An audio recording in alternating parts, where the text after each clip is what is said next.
Wesh la Startup Nation, j'espère que vous allez bien, que tout se passe pour le mieux pour vous. Bienvenue sur ce replay des 2 heures, du coup quasiment qu'on a passé avec Julia Bijawi, c'était une dinguerie. Ouais, moi aussi, je suis vraiment épuisé. Voilà, on a parlé de plein de sujets, on a parlé d'investissement, on a parlé de levée de fonds, c'était cool. Moi je trouve c'est qu'il y avait beaucoup de concret et beaucoup moins de storytelling, je trouve. Moi j'ai une question pour toi, c'est pourquoi il faut absolument regarder cet épisode. Bah écoute, si tu veux des conseils un peu simples et activables pour monter ta boîte, je pense que j'en ai donné quelques-uns dans ces lives. Je vais passer un bon moment avec des gens qui ont posé plein de questions super intéressantes sur Frishti, mais sur l'entrepreneuriat en général. Je pense que c'est applicable à plein de domaines et à plein de boîtes. Et bah écoute ce live et j'espère que tu passeras un bon moment. Du coup là, n'oublie pas de t'abonner et d'activer la cloche, tes les likes et tout, tu connais. Et puis...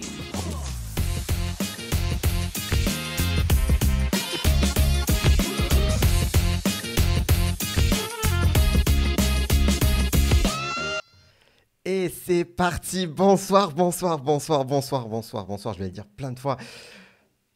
Ça fait plaisir. Salut. Bonsoir Julia, enfin. J'ai attendu ce moment depuis très longtemps. Tu sais que le premier message, je pense que je t'ai envoyé, ça date d'il y a un an. Hein. Effectivement, t'as fait preuve de beaucoup de persévérance, toujours, mais je suis ravie d'être là ce soir. Toujours, moi aussi, écoute, ça fait plaisir d'être en face de toi. Du coup, je suis avec Julia Bijawi, la cofondatrice et CEO. Co-CEO, voilà. De Frishti, voilà. Je vais introduire tout ça dans quelques instants. Et déjà, voilà, re-bienvenue sur Le Patron. Le dernier, c'était à Montpellier. Là, on est de retour chez moi. Et du coup, voilà, c'est le rendez-vous. On peut échanger avec les VIP de l'entrepreneuriat. J'étais sûr que tu allais rigoler avec ça. Alors, Julia Bijawi, je suis parti chercher sur Internet. Et j'ai trouvé qu'on t'appelle la reine du bon Frishti. Ça te va? Parfait. Ok. La business food girl. Ouais. Ok. La première femme à diriger une entreprise Next 40. Ouais. Bravo déjà pour ça et ça mérite des applaudissements. Oui, maintenant on a la technique. J'ai trouvé aussi la pétillante boss de Frishti. Je sais pas pourquoi il met des tirs comme ça à chaque fois. Et du coup là, si vous demandez qu'est-ce que c'est Frishti, moi j'ai trouvé une petite définition. Je veux bien savoir si c'est la bonne ou pas. Le Picard du frais. Bah, c'est pas mal. En 3 mots, c'est pas mal. Ok. Ça te va ou... Non, ça me va. Bah, Frishti, c'est une solution pour bien manger tous les jours. Donc, se faire livrer en 15 minutes des super bons produits. Plats cuisinés, courses, produits frais, direct producteur, transparent, local. Bon, voilà, tous les buzzwords. La liste est longue.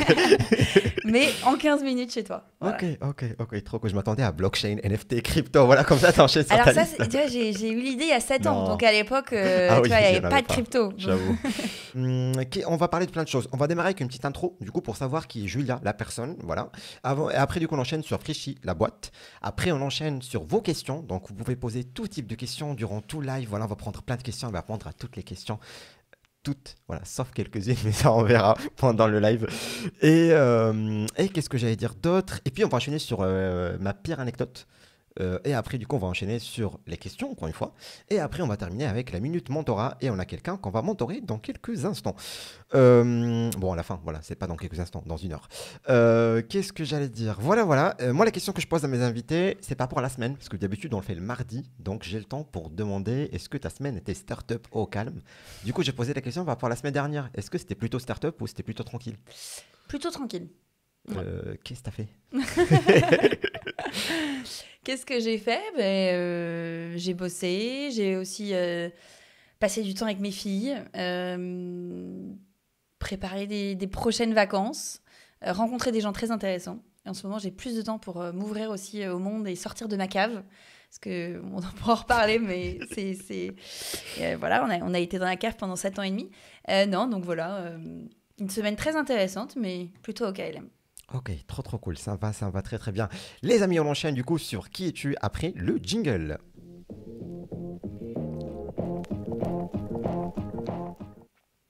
Alors, l'idée c'est qu'on puisse revoir du coup les bases ensemble. Il y a des questions déjà sur le chat, voilà. Vous pouvez poser toutes vos questions, il n'y a pas de souci, voilà. Il y a le temps, il n'y a pas de problème. Là du coup, l'idée c'est qu'on puisse découvrir qui est Julia. Je te pose des questions, tu me réponds sans réfléchir, voilà. Je pense qu'il y en a une petite dizaine, donc vraiment hyper rapide. Okay. Alors, nom. Julia. Prénom. Bah, déjà oui. Bravo. Tu vois, j'ai dit rapidement, je pense que tu n'as trop pas réfléchi. On recommence. Du coup, ton nom. Bijawi. Ok, prénom. Julia. Tes surnoms. Ou ton surnom. Jus. Ok. Mes potes n'ont Ok. même pas voulu mettre le deuxième jus, quoi. C'est jus. Ok, ça me va. T'as quel âge? 34. Ok. Est-ce que tu le vis bien? Très bien. Ok. Ouais. T'as vu mes questions? Mais j'ai pas encore 34 en plus. Je vais avoir 34 dans une semaine à peu près. Ouais, je sais, j'ai checké sur internet, j'avais l'info. Mais j'ai du mal à retenir mon âge parce que ça rentre pas. Ok, ok. Ta ville de naissance Paris. et ta ville de résidence, Paris. ça te va le... Paris 15, Paris 15. Mais moi, le fruit est vraiment retombé tout près de l'arbre, quoi. Ouais, Ok, non, là, ok. il va falloir que ça change. Ça me va. Quelle langue tu parles? Et je parle le français, l'anglais, l'espagnol. Ok. Tes origines? Mon père est d'origine tunisienne et ma mère est d'origine allemande et polonaise. Ouais, le... Ouais, mélange chelou. Ok, ok. Ta situation familiale? Je suis paxée avec Quentin, qui est aussi mon associé business, qu'on fait tout ensemble. Et On va parler de ça, on va parler de ça. On a deux Il y a petites le temps, filles il y a le temps. qui ont 3 ans et 6 ans. Ok. Ton école? HEC, Ok, bravo. Cool. Ta profession? chef d'entreprise. Tes passe-temps? Théâtre, je fais du théâtre, tennis. J'adore aller au spectacle, sortir voir des potes. Ok. Voilà. Ok. Simple. Ta plus grosse fierté? Ouais, j'ai dit sans réfléchir. Compliqué. Tu sais quoi, ma réponse spontanée, c'est mes filles. Ok, ok, j'étais sûr. Quel est ton héros d'enfance? Mon héros d'enfance. Là, je suis désolée, il faut que je Oui, réfléchisse à je cette sais, époque. je sais, ça date. Hein. Ça date, voilà, j'ai quand même 34 ans. Ça date. Attends, tu me poses une colle, là. Ça y est, elle est bloquée. Non, mais j'ai jamais joué à la poupée. J'en sais rien. Un héros, je sais pas, Disney peut-être à l'époque, non? Quelqu'un d'un film, non?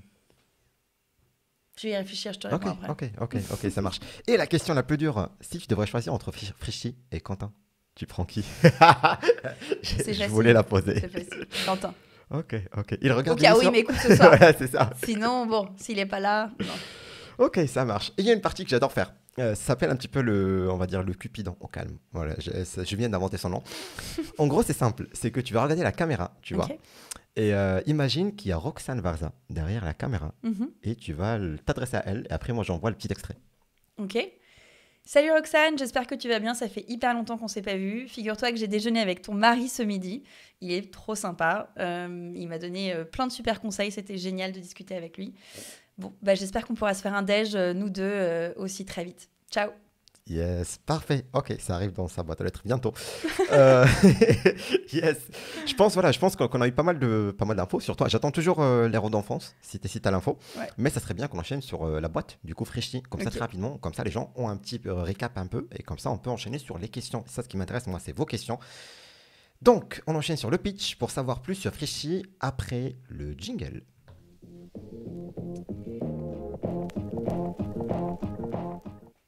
C'est stylé. Je sais. Ça donne envie de Yes. bouger. Du coup, il est temps de découvrir Frichy via son pitch. Donc, l'idée, c'est qu'on va revoir un petit peu toutes les bases. C'est comme si tu vas présenter devant l'investisseur, Frichy. Ok. Ouais, c'est drôle. Sauf que moi, je vais te poser du coup des questions et tu as 30 secondes pour répondre.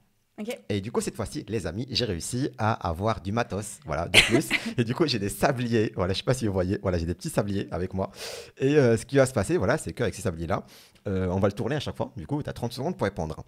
Donc, première question par rapport au client. Et du coup, est-ce que tu peux me décrire ton client parfait? C'est parti. Mon client parfait, il habite en ville, il est pressé, il a envie de faire autre chose de sa journée que de passer son temps au supermarché. Et c'est important pour lui de bien manger, mais il n'a pas forcément le temps de le faire. Donc il a entre 25 et 45 ans, parfois plus, parfois moins. Mais voilà, il est parfois célibataire, parfois en couple, avec des jeunes enfants. Voilà, c'est le client d'aujourd'hui dans le monde contemporain qui a envie de bien manger. Ok, ça me va très très bien. Et dans moins de 30 secondes, parfait. Parfait. Deuxième question. Ton client, du coup, il a quel problème? Son problème, c'est que bien manger, ça prend du temps et ça coûte cher. Et donc, on essaye de résoudre cette équation un peu impossible en lui proposant des bons produits, moins chers et de la manière la plus pratique qui soit, donc c'est-à-dire en le livrant chez lui. Voilà. Ok. Donc on l'aide, enfin si je dois élaborer. Oui, voilà, t'attends. Non mais la mission de la boîte, c'est tout simplement d'aider à bien manger tous les jours, d'aider les gens à bien manger tous les jours. Donc que ce soit des plats cuisinés, des produits pour son supermarché, d'avoir des idées recettes sur l'app. Voilà. Ok, ça me va très bien. Du coup, qu'est-ce que tu proposes au final à ce problème que ton client a? Et c'est reparti. C'est reparti, j'ai un peu décrit du coup. Bah, c'est une app dans laquelle tu as à peu près 3000 produits. Produits de supermarché, plats cuisinés maison, plein de produits de notre propre marque. Beaucoup des produits sont en direct producteur, notamment les fruits et légumes. C'est transparent, c'est frais, c'est en circuit court, il y a moins d'intermédiaires. Donc, tu as des produits de qualité qui sont au même prix que des produits industriels. Et en plus, c'est livré chez toi et donc ça s'adapte à ton mode de vie. Tu cliques sur une app et c'est là. Ok, ça va très Il y très a bien. aussi Moi, des kits recettes parce que j'ai encore un peu de temps. Donc des kits recettes pour te donner Ok. des idées et t'inspirer et te montrer comment faire. Ok, ça va très très bien. Question d'après, business model, du coup, comment tu gagnes de l'argent avec ta startup? Et c'est parti. Très compliqué de gagner de l'argent dans l'alimentaire, livré. Donc déjà, on n'en gagne pas encore. On est rentable opérationnellement, mais on continue à investir dans notre croissance. Mais en tout cas, la manière dont on gagne de l'argent, c'est on achète des produits, on essaye de réduire le plus possible les intermédiaires. Et ensuite, on les revend aux clients au meilleur prix. Donc, c'est assez basique. Et après, on a utilisé beaucoup de moyens technologiques pour que le modèle soit optimisé et à chaque endroit de la chaîne permette d'avoir le truc le plus lean possible. T'as pas vraiment répondu, j'ai rien compris, mais c'est pas grave. Je sais pas si C'était j'ai dur compris. en 30 secondes. Mais du coup, c'est quoi ton business model? J'achète des produits, je les revends. Ça, c'est Ok, facile. Je les fabrique et, je les plus, revends. plus concrètement, c'est quoi les chiffres? Il y a des pourcentages, des commissions, ça se passe comment? En fait, nous, on n'est pas une plateforme, on est vraiment une marque, quoi. Enfin, c'est comme Carrefour, mon business model. J'achète des produits, je les revends. C'est le métier le plus vieux du monde, quoi. C'est comme un magasin, un épicier en bas de chez toi. Mais du coup, tu les revends avec combien de plus? Ça dépend de la catégorie. produits. Ça Ok. dépend de la catégorie de produits, entre 30 et 50% de marge. Ok. Sachant que sur cette marge, il faut payer la livraison. Bah oui. Il faut payer ensuite les ingénieurs qui codent le site et qui codent tous les systèmes technologiques. Il faut payer la casse. Il y a encore beaucoup de coûts derrière. Et donc, le but, après, c'est de mettre à plein d'endroits des briques de technologie qui permettent d'économiser des coûts. Je te donne un exemple. Quand on a commencé Frischti, comme on fait que de la nourriture ultra fraîche, premier jour, on perdait 30%, on jetait 30%, on donnait 30% de tout ce qu'on avait acheté et pas vendu, en fait. Aujourd'hui, c'est moins d'1%. Parce que grâce à la technologie, on a codé des algos qui savent prévoir la demande et en fonction de ce qui a été vendu la veille ou même vendu quelques heures avant, passer les commandes pour le lendemain et ajuster. Ok. Prochaine question, du coup, c'est le premier jour, l'MVP, c'était quoi? Le premier jour, on avait, je pense, à peu près 8 plats cuisinés sur le site. On livrait en 2h30, on disait 1 heure, mais probablement 2h30. C'était le branle-bas de combat en cuisine avec moi qui faisait la plonge. Enfin, il y avait notre premier employé, Lucille, notre chef, mais voilà, tout le monde aidait à tout. Ensuite, je faisais le service client, puis je prenais un vélo, j'allais livrer. C'était n'importe quoi le premier jour. Et le seul client, c'était mon père, je pense. Ok. C'est stylé. Ok. Mais enfin, je sais pas si je... Non, Ouais, j'ai plus le temps, mais- vas-y. Non, mais dès le premier jour, par contre, la bouffe était délicieuse, les photos étaient canon et la marque était sympa. Ok. Et ça, ok. Donc, t'avais la base. c'était le branle-bas de combat derrière, mais le client, lui, ce qu'il vivait, c'était cool. Ok. Prochaine question, du coup, c'est avoir un produit, c'est cool, mais avoir une stratégie de distribution, c'est encore plus important. Donc, comment tu peux toucher ton client? Et du coup, c'était quoi ta stratégie de distribution? Les premières semaines, la manière dont on s'est fait connaître, on va dire que c'est 2 choses. J'ai envoyé un mail à 40 copains qui bossaient eux-mêmes dans des entreprises, cabinets de conseil, cabinets d'avocats ou autres grosses entreprises. Je leur ai donné un code promo perso personnalisé pour leur boîte et je leur ai dit vous en parlez à tous vos copains et vos collègues. Vous affichez, je leur ai fait des affiches, vous les affichez dans vos couloirs et mes potes ont vraiment joué le jeu, notamment certains d'entre eux. Et du coup, on s'est fait connaître vachement dans les entreprises. Et en plus, il y a un bouche à oreille de malade dans les entreprises. Et deuxième, c'est on avait un produit très cool et pas cher et donc les gens en ont beaucoup parlé autour d'eux. Ok. Ensuite, là, du coup, tu as l'MVP, ta stratégie de distribution. La vraie question qui se pose, c'est combien ça a coûté le lancement de Frischti? Ça a coûté peut-être 30 000 euros. On a dû payer la marque 5 000 euros, un site internet 10 ou 15 000. Voilà, on s'était entourés de copains qui nous ont un peu fait, enfin voilà, ou en tout cas de gens hyper talentueux et qui ont cru en nous et nous ont fait des choses pas forcément trop chères. Et après, on a rapidement levé de l'argent pour continuer à se développer. Donc voilà. Mais en tout cas, nous, quand on s'est lancé, ce qu'on a investi, c'était à peu près ça. Ok. Ensuite, du coup, la question qui se pose, c'est 30 000 euros. T'as fait comment pour les avoir? Du coup, c'était quoi les financements? Comment t'as fait pour financer Freshly? Ben, en fait, mon associé, donc conjoint aussi, avait déjà monté une première boîte. Donc, il avait un peu d'argent. Moi, j'avais des économies, tout simplement.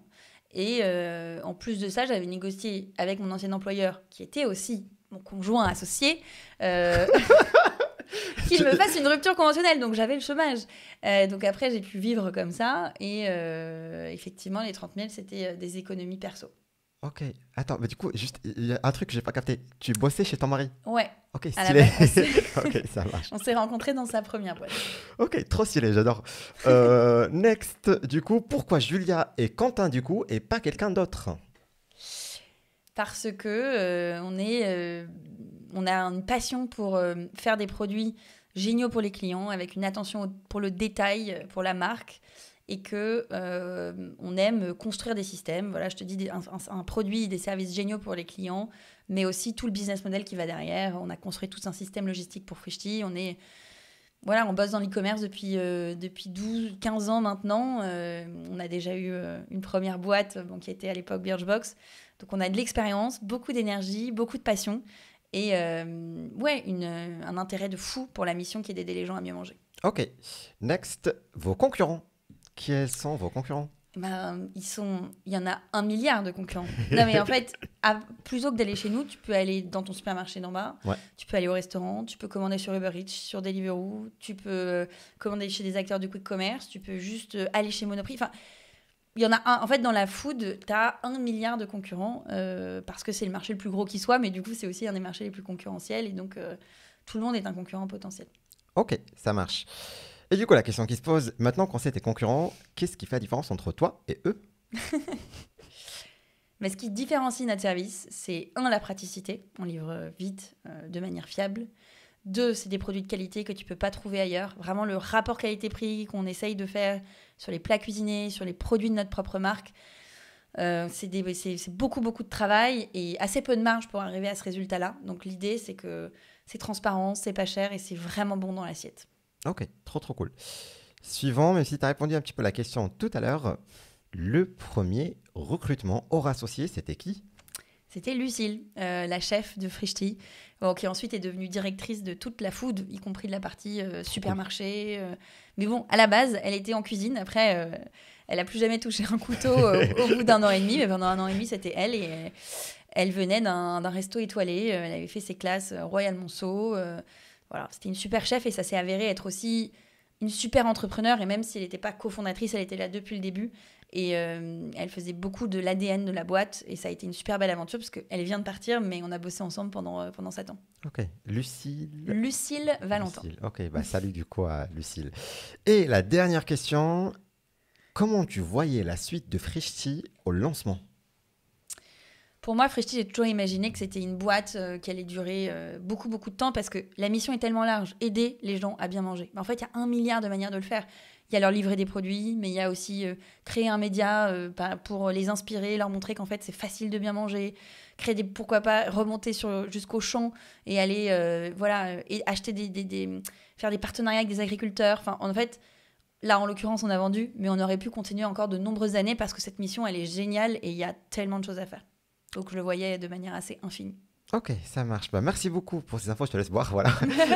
Et en attendant, moi je dois vous parler très rapidement du coup de notre partenaire quand même qui s'appelle Factory Club. Les amis, il s'agit d'une plateforme où vous pouvez partir tout simplement, donc remplir vos infos, suivre votre progression entrepreneuriale, voilà, on va dire ça comme ça. Et l'avantage, c'est que ça vous permet, grâce à leur partenaire, d'avoir des prêts jusqu'à 50 000 € pour lancer sa startup, ce qui est pas mal, moi je trouve. Et également du coup des investisseurs sportifs qui peuvent du coup rejoindre votre boîte. Ce qui est pas mal aussi parce qu'ils ont de la visibilité. Les sportifs, Oui. ce que les startupeurs n'ont pas souvent. Et du coup, voilà, c'est ça un petit peu la boîte. Vous voyez du coup la boîte devant votre écran. Bon, là, c'est fini. Et merci encore, Julia. Merci à tous ceux qui sont là. Je sais que ça fait un petit moment et on n'a toujours pas parlé à vous, mais j'arrive après le jingle. Et yes. Maintenant, on est de retour à ce que je kiffe le plus. Franchement, à ce que je kiffe le plus. Alors, c'est parti, les amis. Je prends toutes les questions. Qu'est-ce qu'on a aujourd'hui comme question? Trop stylé, petite question. Comment sont conçus les plats cuisinés? Alors, les plats cuisinés, ils sont imaginés par ce qu'on appelle l'équipe R&D. Donc, c'est l'équipe de créatifs de recherche et développement qui s'inspirent, qui se disent quelle est la tendance, qu'est-ce que j'ai envie de faire, voilà. Bon, bref. Il y a toute une phase de développement où c'est testé auprès des équipes, des clients. Et... les équipes, c'est des chefs? En l'occurrence, oui, c'est des chefs. Ouais. Mais ce n'est pas les mêmes chefs qui conçoivent les recettes et qui ensuite les réalisent. En fait, la conception et la réalisation du quotidien ce ne sont pas les mêmes personnes. Évidemment, au début, c'était les mêmes personnes, mais maintenant, c'est deux équipes différentes parce que ça demande des compétences et des skills assez différentes. Bref, donc il y a une équipe qui imagine les recettes. Aussi en fonction de ce qui se vend, de ce qui ne se vend pas, de ce dont on a besoin à la carte, de plein de data de vente, quoi. Ces recettes sont testées avec un process où c'est très inclusif, on va dire, les clients, l'équipe, etc. En fonction de c'est bon, c'est ce que le prix est bon. Enfin voilà, on teste plein de paramètres. Parce qu'en fait, lancer une recette, c'est aussi... Pour tester que c'est bon, vous le testez vous-même? Ouais, pendant des années, ça a été moi je faisais chaque semaine et ça va des comités de dégustation. Et maintenant, je le fais plus, mais oui, on se challenge en interne, bien sûr. Mais du coup, vous avez plus de réussites ou plus d'échecs? En général... Autrement dit, plus de bouffe intéressante ou plus de bouffe dégueulasse? Beaucoup plus de réussite. Et surtout, maintenant, l'équipe a énormément d'expérience. Donc, tu t'améliores aussi, tu comprends ce qui va fonctionner. Tu dois comprendre aussi comment faire un plat de qualité par rapport à nos contraintes logistiques. C'est quand même un plat qui va être réchauffé, donc tu peux pas faire n'importe quoi. On fera jamais de burger, on fera jamais de friture, ça marche pas au micro-ondes. Enfin, bon, voilà, tu as toute une série de contraintes qu'on a aussi appris avec le temps. Bref, donc tu as ce process. C'est très important de beaucoup tester parce que tu sais jamais... Développer une recette, ça coûte cher. Après, il faut former toutes les équipes de cuisine. Ouais. Tu veux pas lancer un truc qui va pas marcher. Ça coûte de l'argent, c'est du temps de perdu. Et c'est des clients déçus en plus. Voilà. Et puis ensuite, on a un laboratoire de cuisine à côté de Rungis qui fait plus de 2000 m² et dans lequel, ensuite, il y a une équipe de 100 cuisiniers qui, eux, cuisinent tous les jours des produits frais qu'ils reçoivent et... tout est hyper artisanal, très peu robotisé, il y a très peu de machines. Et donc, c'est une équipe de vrais cuisiniers qui, chaque jour, cuisinent fraîchement ces recettes. Ok. Il n'y a aucun conservateur. Les plats sont vendus dans la journée ou le lendemain, mais c'est ultra, ultra frais, quoi. Ok, trop stylé. On a une question de Iken Noesse qui nous dit « Hello Julia, selon toi, comment réussir à lancer son projet en une phrase ?» Vaste question en une phrase. En une phrase, il faut se faire confiance, oser et tout donner. Voilà. Ok, ça va. Du coup, les amis, si vous avez des questions, posez vos questions sur le chat. Voilà, on prend toutes les questions. Mais c'est trop bien d'aller faire ses courses au supermarché, marché ou magasin spécialisé même. Oui, la question qui se pose. Non, mais c'est une bonne question. Alors, moi, je suis pas d'accord que c'est trop bien d'aller faire ses courses au supermarché. Désolée. Oui, c'est trop bien d'aller au marché. Totalement d'accord. C'est trop bien d'aller chez son primeur, chez son fromager. En fait, c'est trop bien, pour moi, d'aller dans des endroits où il y a une expérience sociale et où on va avoir un petit conseil et on va faire vivre son commerçant de quartier, etc. Et ça, je le fais moi-même et c'est à fond. En revanche, le supermarché, c'est une expérience qui est assez déshumanisée déjà. Tu passes dans des allées, tu remplis un caddie, tu vois même plus une caissière maintenant parce que tu passes toi-même tes produits dans des caisses automatiques. Et cette expérience-là, pour moi en tout cas, c'est une perte de temps, ou en tout cas, tu peux mieux utiliser ton temps. Et avec ton téléphone, si tu fais tes courses sur ton téléphone, tu peux avoir une meilleure expérience. Pourquoi ? Parce que sur la fiche produit du yaourt, je vais te montrer comment il a été fait et quel est le mec derrière le yaourt qui a récolté le lait il y a 5 jours pour toi. Je vais, derrière une tomate, pouvoir t'inspirer et te donner 3, 4, 5 idées de recettes à faire avec une tomate ce soir. Donc en fait, le digital, il apporte aussi quelque chose, une valeur ajoutée, à condition de bien savoir l'exploiter, quoi. Voilà, et ensuite, on essaye aussi d'avoir des produits différents des produits industriels. On décarcasse pour aller travailler avec des artisans, des producteurs, et le rapporter aux citadins qui sont souvent un peu déconnectés de ça. Ok, donc il y a une qualité, on va dire, qui est promis, un choix en soi aussi. Oui, exactement, une curation, ouais. Ok, ça marche.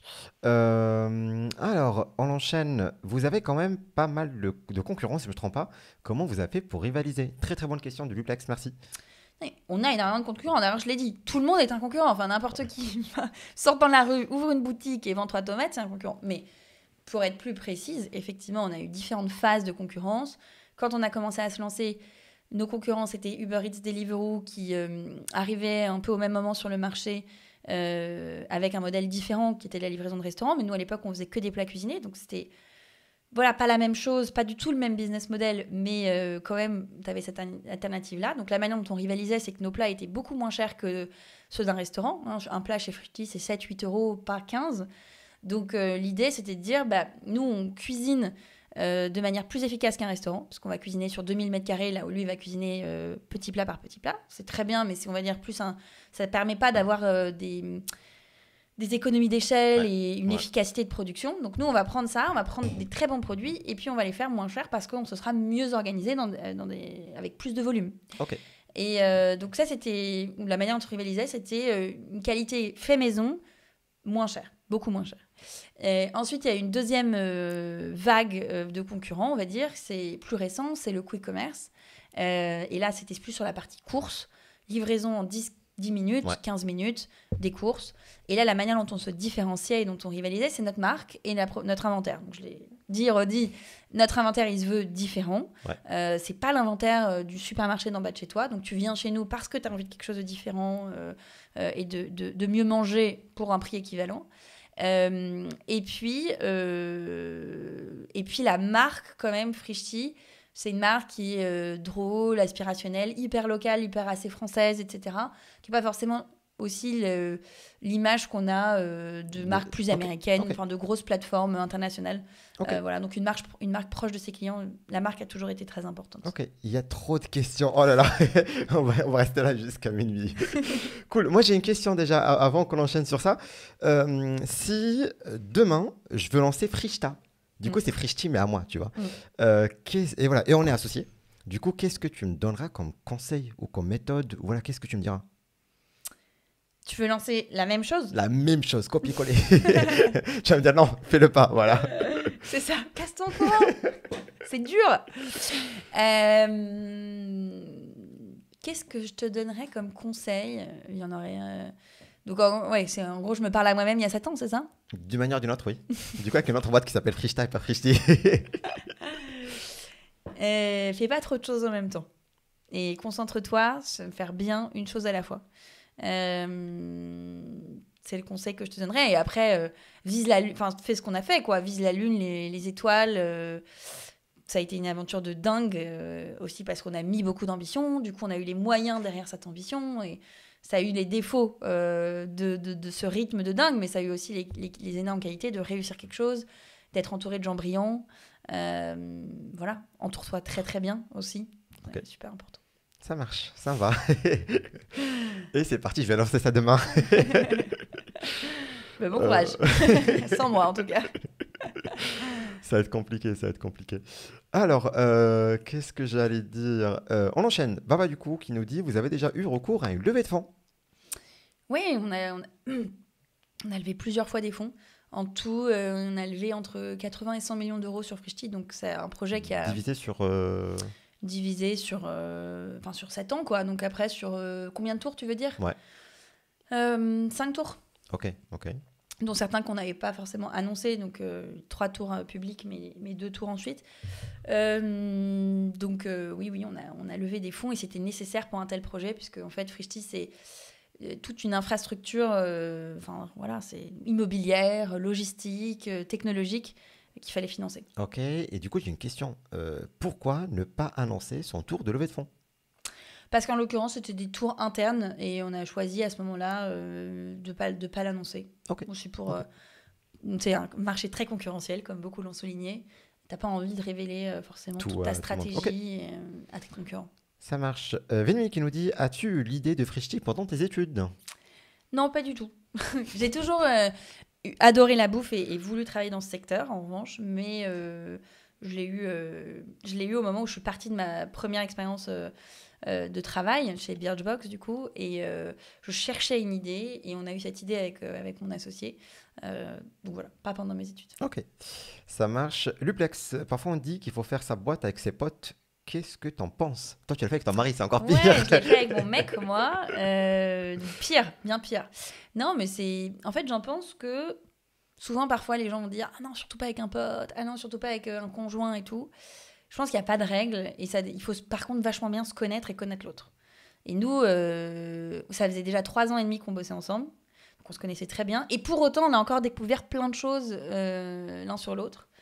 Et donc, il faut être compatible. Et je pense que tu peux être compatible avec un pote comme tu peux ne pas être du tout compatible avec un pote. Il faut se connaître, en fait. C'est ça le truc principal. Mais du coup, vu que tu as monté ta boîte avec ton mari, et en même temps, du coup, c'est ton mari, est-ce que tu n'en as pas marre de lui? C'est plus et c'est moins. Les plus, c'est que c'est ouf de vivre ça ensemble et qu'on se comprend parfaitement, qu'on est super fiers de cette aventure et qu'on a vécu aussi tous les beaux moments voilà, et cette joie ensemble. Les moins, c'est qu'effectivement, tu sors jamais de ton boulot, quoi. Donc, il y a un moment, j'ai plus envie de te voir. Allez. Ouais, voilà. Donc, c'est plus et moins. On verra ce qu'on fera pour la suite, du coup. Ça marche. Parce que maintenant, du coup, vous êtes 3 avec Kagan qui a rejoint l'aventure. Bon, clairement, il a racheté la boîte. Oui. Donc, on peut pas dire qu'il a rejoint l'aventure. Il a pris l'aventure, voilà, c'est fini. Non, mais en tout cas, oui, c'est différent. On va dire qu'il y a toute une organisation maintenant qui fait qu'en plus, on bosse moins ensemble. On est sur des sujets séparés. Ça nous change aussi. Et ça fait un peu de bien. On va parler de ça, on va parler de la revente et tout après. Luplex, quels sont tes conseils de communication entre associés? Du coup, là. Beaucoup s'updater, mais se faire confiance. Parce que tu peux pas être toujours derrière et donc bien répartir les terrains de responsabilité. Et ensuite, par contre, beaucoup s'updater parce que, en tout cas, dans une boîte, c'est très interdépendant. Donc, si l'un fait les trucs dans son coin, ça peut pas marcher, quoi. Voilà. Du coup, Papa qui nous dit, quelle a été votre campagne promotionnelle? Il y en a eu beaucoup. Hein. On a utilisé beaucoup de canaux. Le premier, je l'ai dit, c'était un mail à 30 copains qui ensuite en ont parlé autour d'eux dans leurs entreprises avec un code promo. Et ça a vraiment déclenché le cercle vertueux de la croissance, on va dire. Ensuite, on a fait des campagnes métro, on a fait un peu de campagnes sur les réseaux sociaux, on a fait de l'influence, on a vraiment utilisé plein de canaux, mais notre canal principal, en fait, ça a toujours été notre marque, notre produit et notre marque. Donc, et essayer d'avoir une marque et plein d'idées super créatives qui, du coup, allaient faire parler d'elle parce que c'est ce qu'on appelle du earned media, c'est-à-dire... t'as une idée de dingue, tu l'as fait, les gens du coup trouvent ça hyper drôle et en parlent à leurs collègues, à leurs amis et voilà, ce bouche à oreille en fait c'est de la croissance gratuite, c'est que tes clients sont tes ambassadeurs parce que donc, déjà ils sont satisfaits de ton service, mais en plus de ça t'as ce petit détail un peu waouh qui fait rigoler, qui fait sourire, qui fait plaisir et vraiment c'est là-dessus qu'on a beaucoup capitalisé. Ok, ça va. On enchaîne du coup. Iken qui nous dit, hello Julia, selon toi, comment réussir à lancer son projet? Ah oui, ça on l'a dit en une phrase. C'était le même, non? Ouais, c'était le même. Il a reposé la même question. Oh là là. Je vais lire toutes tes questions, il n'y a pas de souci. Attends, t'en as sauté. Comment tu as fait pour trouver les premiers financements hors les 30K? Les premiers financements sont venus d'un fonds d'investissement qui nous a fait confiance. Et là où on a été aidés, c'était qu'ils avaient déjà financé la première boîte de mon conjoint. Ok. Ça aide beaucoup d'avoir une première boîte pour lancer une deuxième? Énormément. Ok. Énormément. Et je comprends les fonds. Enfin, je veux dire, moi, j'ai tellement appris dans cette expérience entrepreneuriale. Ouais. Mon conjoint, c'était sa deuxième entreprise. Ça nous a permis d'aller plus vite. C'est vrai que demain, si je remonte une autre entreprise, j'irai encore... Enfin, voilà, j'éviterai certains écueils. Il y a plein de réflexes que j'aurais déjà. J'ai plus ou moins réussi ma première boîte, en tout cas, sans en avoir fait avant. Ce que je veux dire, c'est que voilà, oui, ça aide à avoir la confiance des investisseurs de l'avoir déjà fait. On prend la question du Luplex juste après, mais avant, j'ai une petite question en 30 secondes. Okay. L'actu que j'ai trouvé actuellement de Freshti, c'est la bataille avec la mairie de Paris. Explique-moi tout en 30 secondes. Ouais, la mairie de Paris, après 7 ans d'opération sans qu'ils nous embêtent, s'est réveillé, et notamment parce qu'on a beaucoup de concurrents, etc. Et dit que nous utilisons des locaux et que nous les transformons en entrepôts. Et qu'on n'a pas le droit de transformer des commerces en entrepôts. Voilà. Donc ils sont contre les dark stores. Mais en fait, c'est plus une bataille assez idéologique où ils sont contre le progrès. En tout cas, ce modèle-là ne leur convient pas, ça leur fait peur et ils n'ont pas envie d'une ville fantôme, ce que je peux complètement comprendre. Mais pour autant, c'est quand même un service et un modèle logistique qui permet de se rapprocher des clients, de les livrer en créant de l'emploi de manière beaucoup plus verte, parce que quand tu n'as pas besoin de camion, tu livres à vélo. Et donc, pour moi, c'est un petit peu l'avenir des villes, c'est de savoir gérer le e-commerce de la manière la plus proche possible des clients et la plus verte. Donc voilà, donc il faut qu'on trouve un terrain d'entente. J'ai vu que vous avez gagné récemment gagné en expliquant notre modèle, tout simplement, en disant que nous n'étions pas un entrepôt. Parce que le PLU date des années, je ne sais quoi, 70, et donc ne connaissait pas le e-commerce. Donc en fait, un entrepôt, c'est un endroit où tu stockes des produits qui ne sont pas destinés à la vente immédiate. Ouais. Or nous, oui, on stocke des produits, mais ils sont destinés à la vente immédiate. Okay. Ah oui, en fait, c'est un entrepôt, tu stockes des machines à laver, donc effectivement, dans Paris, t'as pas envie de ça. C'est pas pareil. D'où, en fait, on n'est ni un commerce ni un entrepôt, on est un commerce nouvelle génération. Donc voilà, bref. Et du coup, là, juste une question par rapport à ça, après je reprends les questions du chat. Est-ce que vous étiez tout seul contre eux ou vous avez été rejoint par d'autres concurrents aussi et du coup, vous avez été... On était tout seul. Ok. Et du coup, les autres, ils vont profiter comme ça, gratos non, pour le moment, du coup, ça a suspendu nos astreintes, mais pas les leurs. C'est bizarre. Non, c'est nous qui avons remis en question la procédure. Ok. Donc, celui qui remet en question, après, il peut adopter la même démarche que nous. Mais c'était pas une démarche coordonnée. Ça marche. Alors, il y a trop de questions, j'adore.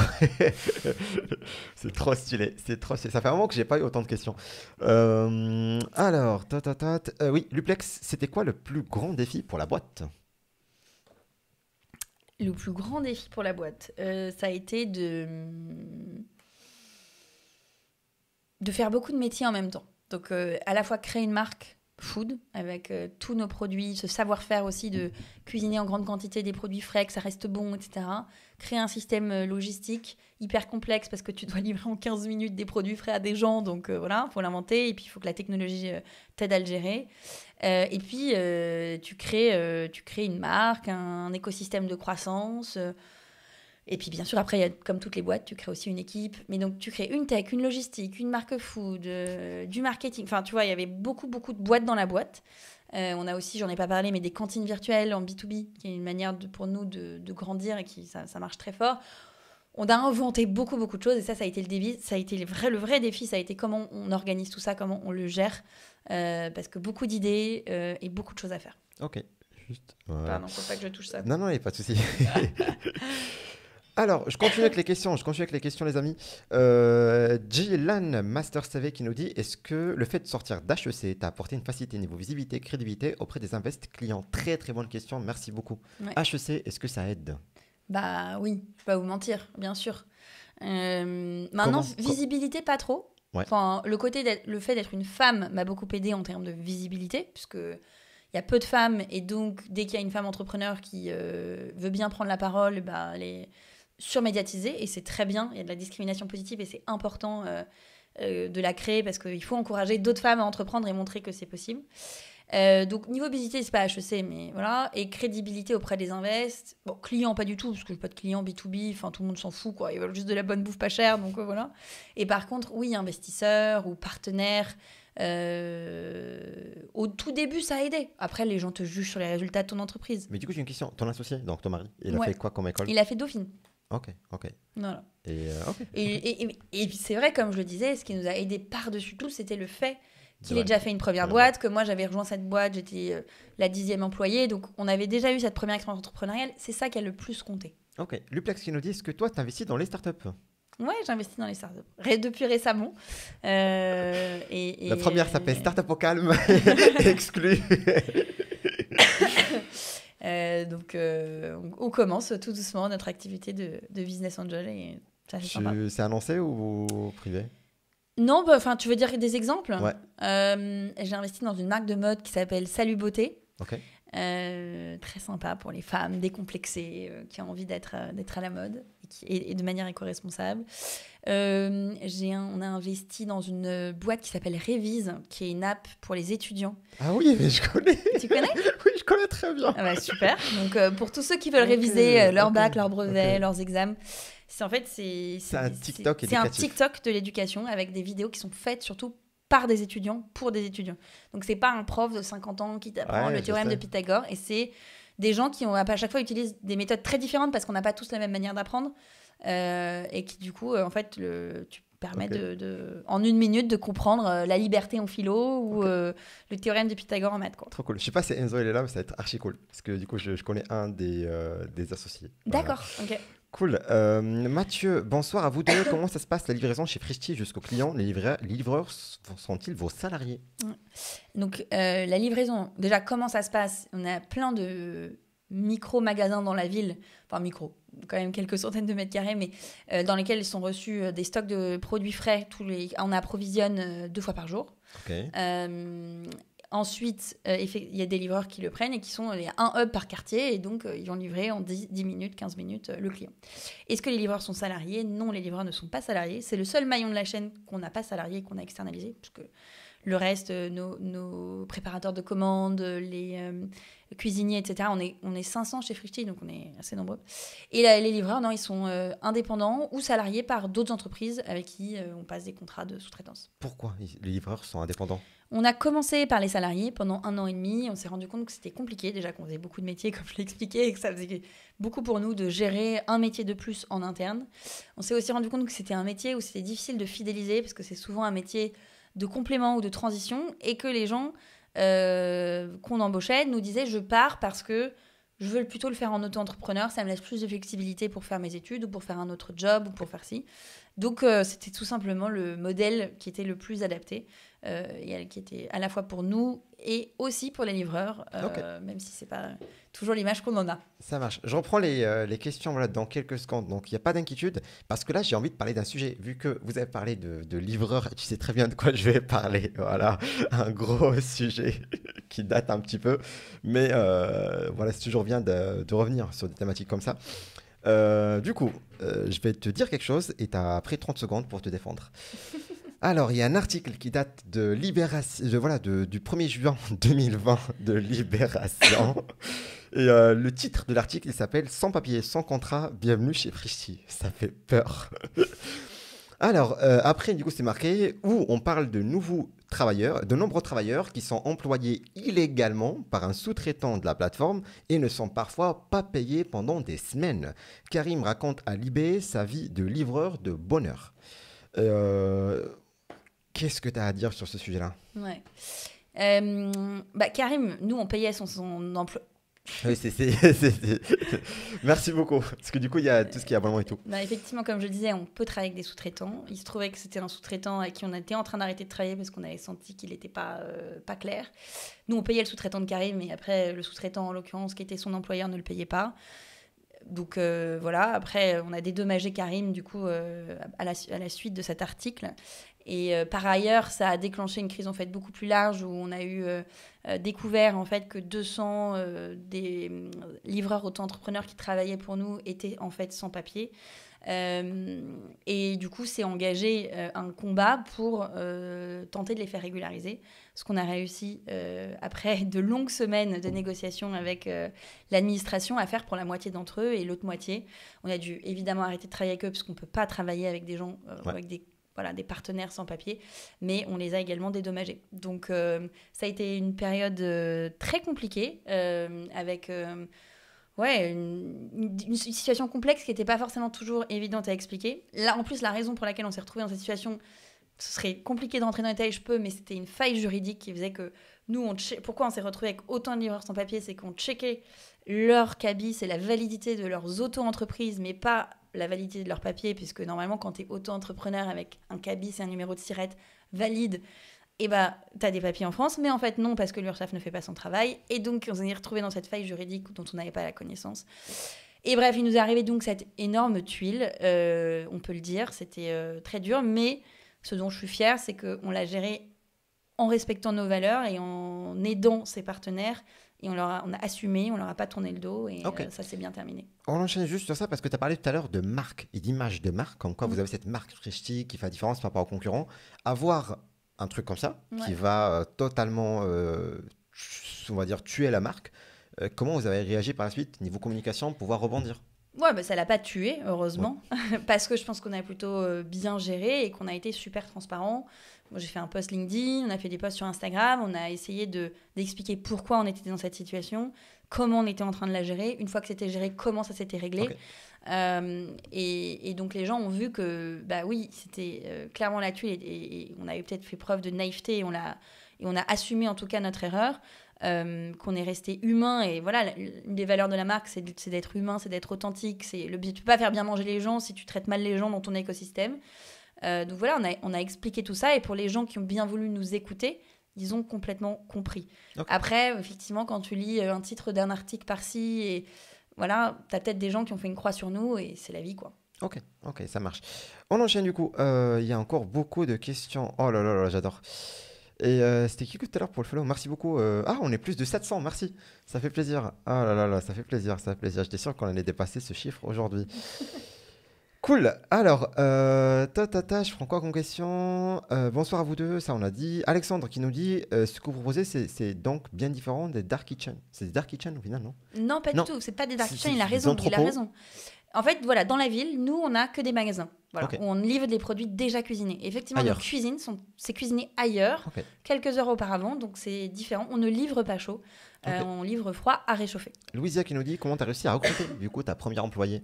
Comment tu l'as recrutée? Je l'ai rencontré chez le coiffeur. Donc, voilà, J'adore. faut oser. Hein. Et j'adore, mais moi, j'adore le hasard. J'aime les opportunités. J'aime rencontrer des gens dans la rue, au café. C'est comme ça que j'aime aller à des soirées où je connais personne et discuter. En fait, tu vois, dans mon cerveau, ça crée des liens. Enfin, voilà, c'est ce que j'aime en fait aussi dans l'entrepreneuriat, dans le fait de créer un projet. Donc voilà, et en fait j'ai eu de la chance parce que on était toutes les deux potes avec la coiffeuse mais sans se connaître. Elle nous a dit mais Julia, tu m'as parlé la semaine dernière de ton projet, regarde Lucille, elle veut se barrer de ses cuisines étoilées et elle veut aller cuisiner pour les vrais gens quoi et faire un projet, enfin vous devriez vous parler. On s'est parlé, je l'ai convaincue. Après évidemment c'est la force d'un entrepreneur, c'est de savoir emmener des gens derrière lui et de les enthousiasmer, de les convaincre alors que rien n'existait, que j'étais personne, que j'avais jamais bossé dans la bouffe. Donc, elle a eu beaucoup de mérite de me suivre. Trop cool, trop cool. Je m'attendais pas à une histoire de coiffeur, mais ça passe. Trop stylé. Kylian qui nous dit le montant de revente de la boîte à Gorillaz. Malheureusement, je ne peux pas communiquer sur ce chiffre. Pourquoi? Je suis désolée. Bon, parce que c'est confidentiel. Ok. On a signé des choses qui fait que je ne peux pas révéler ce montant. Ok. Et du coup, c'était un choix de Frishti ou de Gorillaz ou les deux? De pas révéler le montant? Ouais. Ou les deux. Ok, ça marche. Lonslow qui nous dit je crois que vous avez lancé une offre B2B de néo-cantine d'entreprise. Peux-tu nous dire plus sur l'appétence des clients pour cette offre? Ouais. Bah, effectivement, donc, on fait des plats cuisinés, pas chers, super bons. La carte change tous les jours, il y a 40 plats. Voilà. Donc en fait, on n'est pas très loin de pouvoir nourrir correctement beaucoup de personnes différentes et notamment dans les entreprises. Et en fait, dans les entreprises, tu as beaucoup de boîtes qui avaient des cantines, qui n'ont pas vraiment rouvert avec le Covid et qui n'étaient pas forcément satisfaits de l'offre ou qui n'en avaient pas mais parce que c'était trop cher mais qui avaient quand même la taille suffisante. Voilà. Et donc, nous, on leur apporte une solution où on livre tous les collègues d'une entreprise en même temps. Du coup, ça nous permet de baisser les prix et pour eux d'avoir une solution pour bien manger tous les jours, pas très cher. Ok. Et parfois, on va même jusqu'à installer un de nos petits magasins dans la boîte, ce qui permet d'avoir sur place en fait une cantine d'entreprise avec des plats qui changent tous les jours et qui sont préparés. Le sac est préparé du coup en 2 minutes et tu peux le prendre et repartir. Trop stylé. Mais du coup, la question que j'ai, est-ce qu'on peut dire que le Covid t'a aidé? Alors, il m'a pas du tout aidé dans un premier temps parce que on livrait déjà dans les entreprises et donc du jour au lendemain, quand il y a eu le premier confinement, on a perdu 80% de notre chiffre d'affaires. Donc c'était violent. Et tu t'es dit quoi à ce moment-là? On s'est pas découragé. Hein. On s'est dit, notre service, il peut être essentiel pour des gens qui en ont besoin, genre les soignants, les personnes âgées qui étaient vraiment à risque et qui ne pouvaient pas sortir de chez eux, les personnes handicapées. Et on a fait beaucoup d'actions autour de ça. On a offert plus de 35 000 repas aux soignants pendant toute la durée du premier confinement. Enfin, on se sentait un peu héroïque. Enfin, en tout cas, héroïque, je sais pas, mais en tout cas vraiment utile. Puis on bossait, on allait sur... Enfin, voilà, c'était... Alors qu'il y avait personne dans les rues. c'était incroyable et les équipes se sentaient, je pense, portées aussi de cette mission d'utilité publique. Mais par contre, effectivement, on a quand même perdu 80% de notre chiffre d'affaires et il s'est trouvé qu'on faisait à l'époque beaucoup de plats cuisinés et moins de courses. Et du coup, on a beaucoup développé les courses à ce moment-là. On l'a vu comme une opportunité. Et en moins de 3 semaines, on avait reconstruit notre chiffre d'affaires sur un autre business qui était du coup les courses parce qu'on avait un embryon. On avait genre 300-400 produits. C'était bien, mais pas ouf. Et là, on a augmenté le nombre de produits. On a pris aussi les récoltes de nos producteurs qu'ils avaient sur le bras parce que c'était la période des fraises, des asperges. Ils avaient plein de produits hyper saisonniers. Voilà, donc on a aussi aidé les producteurs à écouler leurs produits. Et comme ça est né le supermarché, en tout cas dans sa version la plus aboutie. Et ça nous a permis de sortir du Covid beaucoup plus fort. Ok. Et effectivement, dans le monde d'après, en revanche, ça nous a aidés puisque... notamment par exemple les restaurants d'entreprise, beaucoup plus compliqué pour eux dans un monde où il y a beaucoup de télétravail, de rester ouvert, d'absorber des coûts fixes avec un volume qui baisse. Et donc ça, ça a généré une opportunité de marché effectivement pour développer ça. Pour vous et pour vos partenaires aussi du coup. Oui, pour nous, pour nos partenaires, pour nos concurrents. Ça marche, trop cool. Je prends du coup la question de Venui qui nous dit, il nous dit, j'avoue, j'aime bien cette idée que vous avez eue d'améliorer les produits ordinaires. Ok, trop cool. Du coup, je prends la question de Arthur et après, du coup, on revient sur les autres questions après l'anecdote. Arthur, du coup, qui nous dit, comment tu gères le relationnel client, les retours et tes nouvelles attentes? Ouais, du coup, la relation client, elle est au cœur de la manière dont on fonctionne chez Frischti, dont on innove et dont on corrige les erreurs. On fait un métier opérationnel, on se remet tous les jours en question parce que rien n'est industrialisé, il faut livrer en 15 minutes des plats faits maison. Donc, c'est pas processé. Donc, le client est au cœur et on l'écoute beaucoup. Comment ? À travers on regarde tous les KPI de notre business. Est-ce qu'on a livré à l'heure ? Les clients peuvent noter leurs commandes, leurs plats, chaque produit. Ça, donc voilà, c'est remonté. Tu as une équipe dédiée qui est en charge de l'expérience client qui s'appelle Awesome Experience, c'est le nom de l'équipe, et qui écoute les clients. Ensuite, on passe beaucoup de coups de fil aux clients. On les invite à des dégustations de produits. On leur demande si leur première commande s'est bien passée. Voilà, on est constamment en train de les écouter. Et après, cette équipe, elle est chargée de le retranscrire aux différentes équipes. Elle a un point par semaine avec chaque équipe. Et elle est là pour dire ça, c'était pas bon, ça, les gens n'aiment pas. Là, on a trop de retard, etc. Et elle surveille, elle est le défenseur du client en interne. Ok. Et ensuite, chaque semaine, on a un meeting d'équipe où on écoute le call d'un client. Donc, c'est l'équipe AXP qui nous fait écouter. Et c'est génial parce que ça nous reconnecte aussi. C'est vrai que quand tu bosses dans l'e-commerce, tu peux être déconnecté de ton client. Tu l'as pas en face de toi. Tu n'es pas dans une boutique. Et tu te rends pas compte forcément de ce que tu lui fais vivre. Et une somme de KPI et de chiffres, ça parle pas autant qu'un mec qui est trop vénère ou alors qui est trop content au téléphone et qui te donne de l'énergie ou qui te donne envie de te bouger le cul. Ok, j'aime bien. Mais du coup, j'avais une question parce que du coup, tu as parlé d'être proche du client, l'appeler, lui envoyer des mails, est-ce que vous n'avez pas peur de l'harceler au bout d'un moment avec trop de mails, trop d'infos, vouloir être proche et du coup, ça devient un peu trop? Non, parce que tu as un appel après ta première commande, ça s'appelle le welcome call, qui est hyper important parce que si ça s'est mal passé, c'est une manière de te rattraper. Et un client qui a commandé une seule fois, tu peux le perdre à jamais si ça s'est mal passé. 2 fois, 3 fois, on va dire que s'il y a eu un problème, il sait que ça s'est bien passé les premières fois. Donc voilà, ça c'est super important. Et après, on le sollicite par email, mais il peut se désabonner de la newsletter. Et puis s'il veut ne pas répondre à notre questionnaire ou ne pas s'inscrire à la dégustation, libre à lui. Ok, ça marche. Du coup, on était sur la question de Luplex et je reviens sur cette question-là dans quelques instants parce qu'il est temps du coup qu'on passe à ma pire anecdote. C'est parti.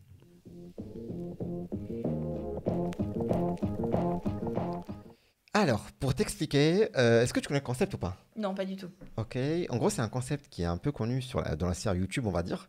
Ça a été un peu médiatisé par McFly et Carlito, les youtubeurs. Et il y a même le président qui est passé dessus. Et du coup, l'idée, c'est que tu vas raconter une anecdote et on doit juger si c'est vrai ou faux. Sauf que j'avais fait ça 2 fois, donc avec Cédric, avec T'aurais dû me avec demander de Riyad. préparer. Exactement. Sauf que du coup, il a fallu préparer parce que sinon, ils ont sorti des anecdotes qui étaient vraies. Et ce qui était un peu compliqué en soi. Et du coup, c'était un peu cramé au bout d'un moment. Donc, ce qu'on a dit, c'est qu'on va changer un peu de concept. Et du coup, ce qu'on va faire, c'est que tu vas annoncer une anecdote en une phrase, pas plus. Par exemple, tu vas me dire, j'ai déjà livré une course de Frischti moi-même. Point. C'est tout. Et du coup, nous, on aura 2 minutes, moi et le chat, du coup, vous allez m'aider aussi. Et du coup, pour te poser des questions. Et après, du coup, après que les 2 minutes sont terminées, l'idée, c'est que tu vas nous dire si c'est vrai ou faux.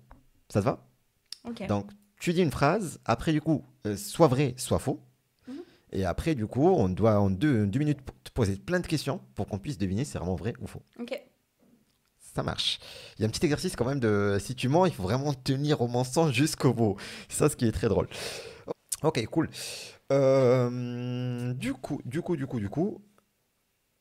Première anecdote, on est phrase. J'ai petit déjeuner avec le prince Charles. Ok, c'était quand? C'était il y a 18 mois à peu près. Ok. Ouais, allez, je veux vos questions, il reste que 2 minutes, allez. Vous avez mangé quoi? Oh, bon, la classique, croissant, confiture, café, thé. Ok. Voilà. Euh, ok. C'était du coup déjeuner, c'était midi, c'est Non, ça? petit déjeuner, Petit petit déjeuner. déjeuner. Ok, Ouais, ok. ouais, Et ouais. c'était où? Bah, c'était à Paris. Il était reçu à l'Élysée Ok. et j'étais invitée. Il voulait rencontrer des entrepreneurs et notamment des femmes entrepreneurs. Voilà, c'était. Ok. Ok. Alors, Ezekiel qui nous dit, est-ce que vous avez élargi votre gamme de produits? Mais ça, c'est après. C'est après.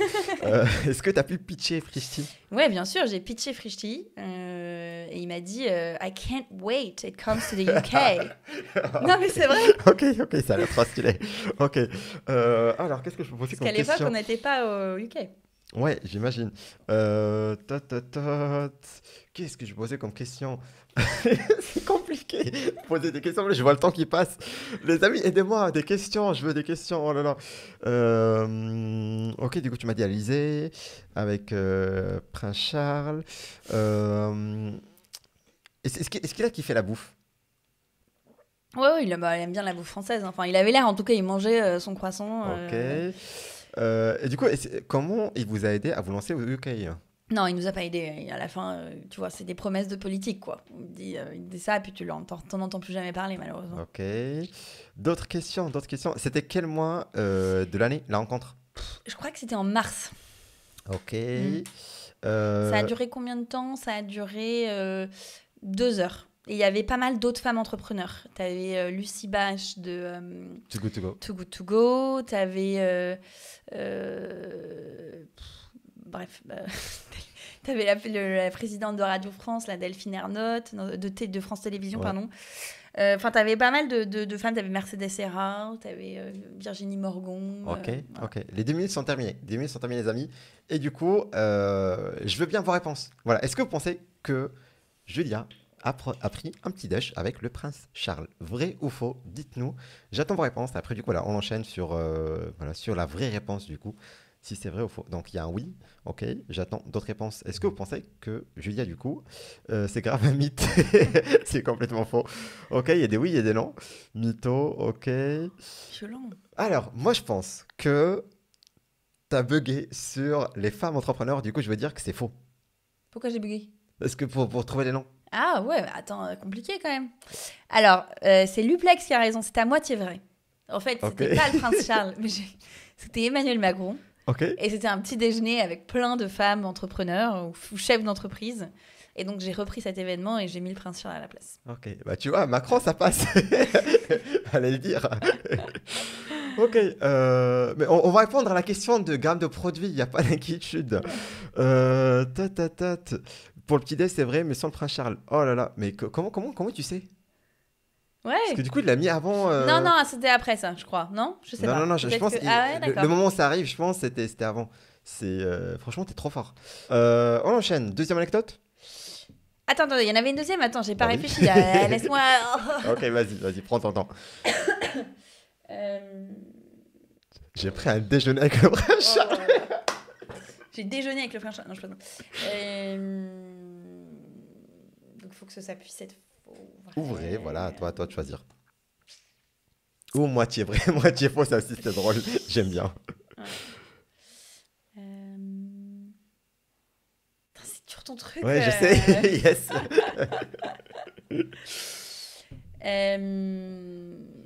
Ok. La Vas-y. première année de Frishti, c'est moi qui cuisinais, qui aidais Lucille en cuisine tous les matins de 7 à 9. Ok, donc 7h, 9h, tu cuisinais avec Lucille. Ouais. Pour la première année de Frishti, Ouais. c'est parti. Du coup, comment tu l'aidais? Bah, je l'aidais sur les tâches simples parce que j'adore cuisiner, mais pas de manière professionnelle. Donc, ce qu'on appelle le barquettage, enfin dressage.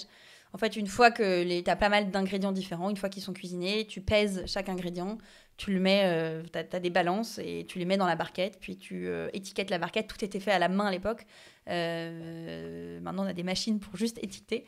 Mais voilà, donc Ok. c'était la phase de dressage. Ok. Dites pas que c'est vrai ou faux, du coup, dites surtout voilà, des questions. Voilà, il reste encore un peu de temps pour les questions. Pourquoi 7h, 9h? Bah, parce que en fait, il fallait que les commandes commencent à peu près vers 10h. Il faut que tout soit prêt à Avant 10h. 9h30. Ok. Ouais, avant 10h. Putain, ça a l'air trop vrai ton truc. Euh, Quelle était la routine matinale avant d'aller au travail? Il fallait que je me lève hyper tôt. Heureusement, à l'époque, j'avais pas d'enfant. Donc, il n'y avait pas de routine matinale, quoi. C'était s'habiller, prendre une douche, la tête dans le cul et y aller, quoi. Et ça m'a fait un peu réaliser le quotidien d'un cuisinier debout hyper tôt, avec un travail hyper physique. Voilà. Ok. Et puis, en plus, après, j'enchaînais sur une journée de boulot et je finissais pas tôt. Donc, Ok. je faisais vraiment que ça. Est-ce que tu avais critiqué un jour? Bah, j'étais quand même sa boss, donc elle disait les choses gentiment. Donc non. Et puis j'étais sur des tâches peu critiques. Ok. Je pouvais pas trop me tromper. Il fallait peser les ingrédients, les assembler. Ok. Voilà. Et puis il y avait une très bonne ambiance, tu vois. C'était. Ok. Du coup, combien de commandes en moyenne par jour? Bon, ça a beaucoup évolué. Au début, on faisait une quarantaine de plats par jour, et puis très vite, on en a fait 200, et puis très vite, on en a fait 400, À deux? 700. Ah non, après, il y a une équipe qui Oui, s'est qui a pris le relais. agrémentée, qui a pris le relais, mais qui bossait aussi l'après-midi. Enfin, voilà, il y avait une production un peu en continu parce qu'on livrait aussi le soir, et donc il fallait encore prêter la main, Ok. mettre la main à la pâte. Il y a deux questions du coup. Pas trop fatigant de faire la préparation et les livraisons de Mehdi? Non, je faisais pas les livraisons. Hein. Ah, juste Les la livraisons, préparation. j'ai fait ça quelques fois, Ok. mais juste la préparation Ok. en cuisine. Vinui et ton copain, du coup, il faisait quoi en attendant? Ben, mon copain, à l'époque, déjà pendant les 6 premiers mois, il bossait pas chez Frishti. Il me rejoignait le soir et on bossait ensemble, mais il avait encore un autre taf, donc il m'aidait en plus de son taf. Il a fait beaucoup de livraisons, lui, le soir. Et donc, bah non, le matin, c'était moi, quoi. Ok, ça marche. Après, je prends les questions. Il y a une question de Yacine. Attends, c'est fini, là, les deux Oui, je minutes sais, de je sais, questions. je sais. Je me Il y a- fais cuisiner, il y a mais encore, c'est honteux, c'est il y honteux. a encore des questions quand même. On va pas les lâcher. Une dernière, voilà, je prends une dernière. Ça inspire plus que le prince Ouais, Charles, en c'est tout cas. Est-ce que vous avez élargi? Non, mais arrête avec la gamme de produits, mon gars. On va répondre à la question dans quelques instants. Voilà, il n'y a pas de problème. On finit l'anecdote et après on revient à la gamme de produits. Oh là là, j'adore. Et là, il va revenir dans 5 minutes. Est-ce que vous avez élargi votre gamme de produits? Mais alors, Ça a duré combien de temps donc Oui, voilà. Un an, la première année. ok, ça marche. Donc c'est terminé. Du coup, les amis, est-ce que c'est vrai ou faux? Est-ce que Julia a dû rejoindre Lucille, du coup, sa première chef, pour préparer les commandes pour la première année de Frishti entre 7h et 9h du matin? Est-ce que c'est vrai ou faux? Vrai ou faux? Vrai ou faux? Vrai ou faux? Ok, il y a même des gens qui sont sur Insta, du coup, ils disent vrai. Ok, bah du coup, voilà. Vrai. Et c'est faux. Oh là là! Oh la honte! Oh la honte! En plus, les questions et tout! Oh là là! Bah bravo! Hein. Je vous ai dit au début que je faisais du théâtre. Moi, j'adore jouer des rôles. Trop forte. Mais trop forte. Mais, Bah, j'ai quand même réussi à vous piéger une fois. La première fois, là, vous m'avez démasqué sur le prince Charles. mais du coup, c'était quoi la vérité? Il n'y a pas de vérité? Non, il n'y a pas de vérité. Je l'ai fait une ou deux fois, mais je l'ai Ok, pas fait pendant ok, un an. ok, Enfin, même ok, plus ok. d'une dizaine de fois, j'ai dû le faire. C'était toujours Ok. très sympa, mais il fallait. Ok. C'était le coup de feu, etc. Ok. Donc je pouvais. C'était pas mal. Il faut toujours, quand tu mens, il faut toujours prendre un peu une part de vrai. Beaucoup Ouais. plus facile. Du coup, je pouvais être plus crédible. J'ai juste multiplié par 365 la durée du calvaire. Ça va. Et il y a beaucoup de vrais, archi-vrais encore qui arrivent. Ouais, c'est faux. Voilà, les amis, c'est faux. Du coup, on revient aux questions après le jingle.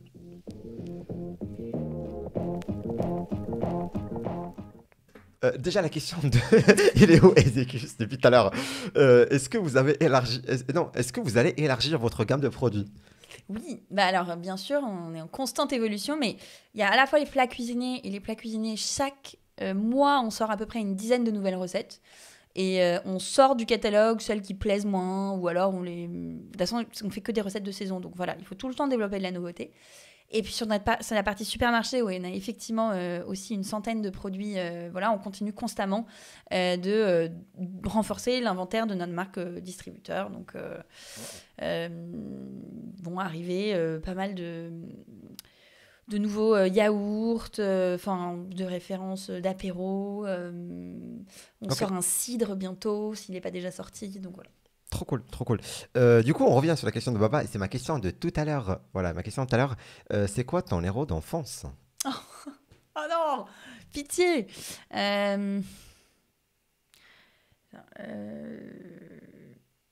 C'est dur, mais que répondent les gens en fait d'habitude? Vas-y, Je sais donne-moi pas, moi. idées. Je sais pas. À chaque fois qu'on me demande ma star préférée, le héros d'enfance, j'ai pas trop de référentiel parce que je suis pas fan, tu vois, d'un chanteur, d'un machin. Il y a plein de gens que j'admire. C'est souvent des gens que je connais en fait, pas des gens que je fantasme sur un compte Instagram ou quoi. Franchement, j'y arrive pas. Mais je viendrai commenter en commentaire le live si jamais je retrouve un truc. Ok, ça va, ça va. Mardi prochain. Alors, relation client. Ah oui, pourquoi le nom Frischti?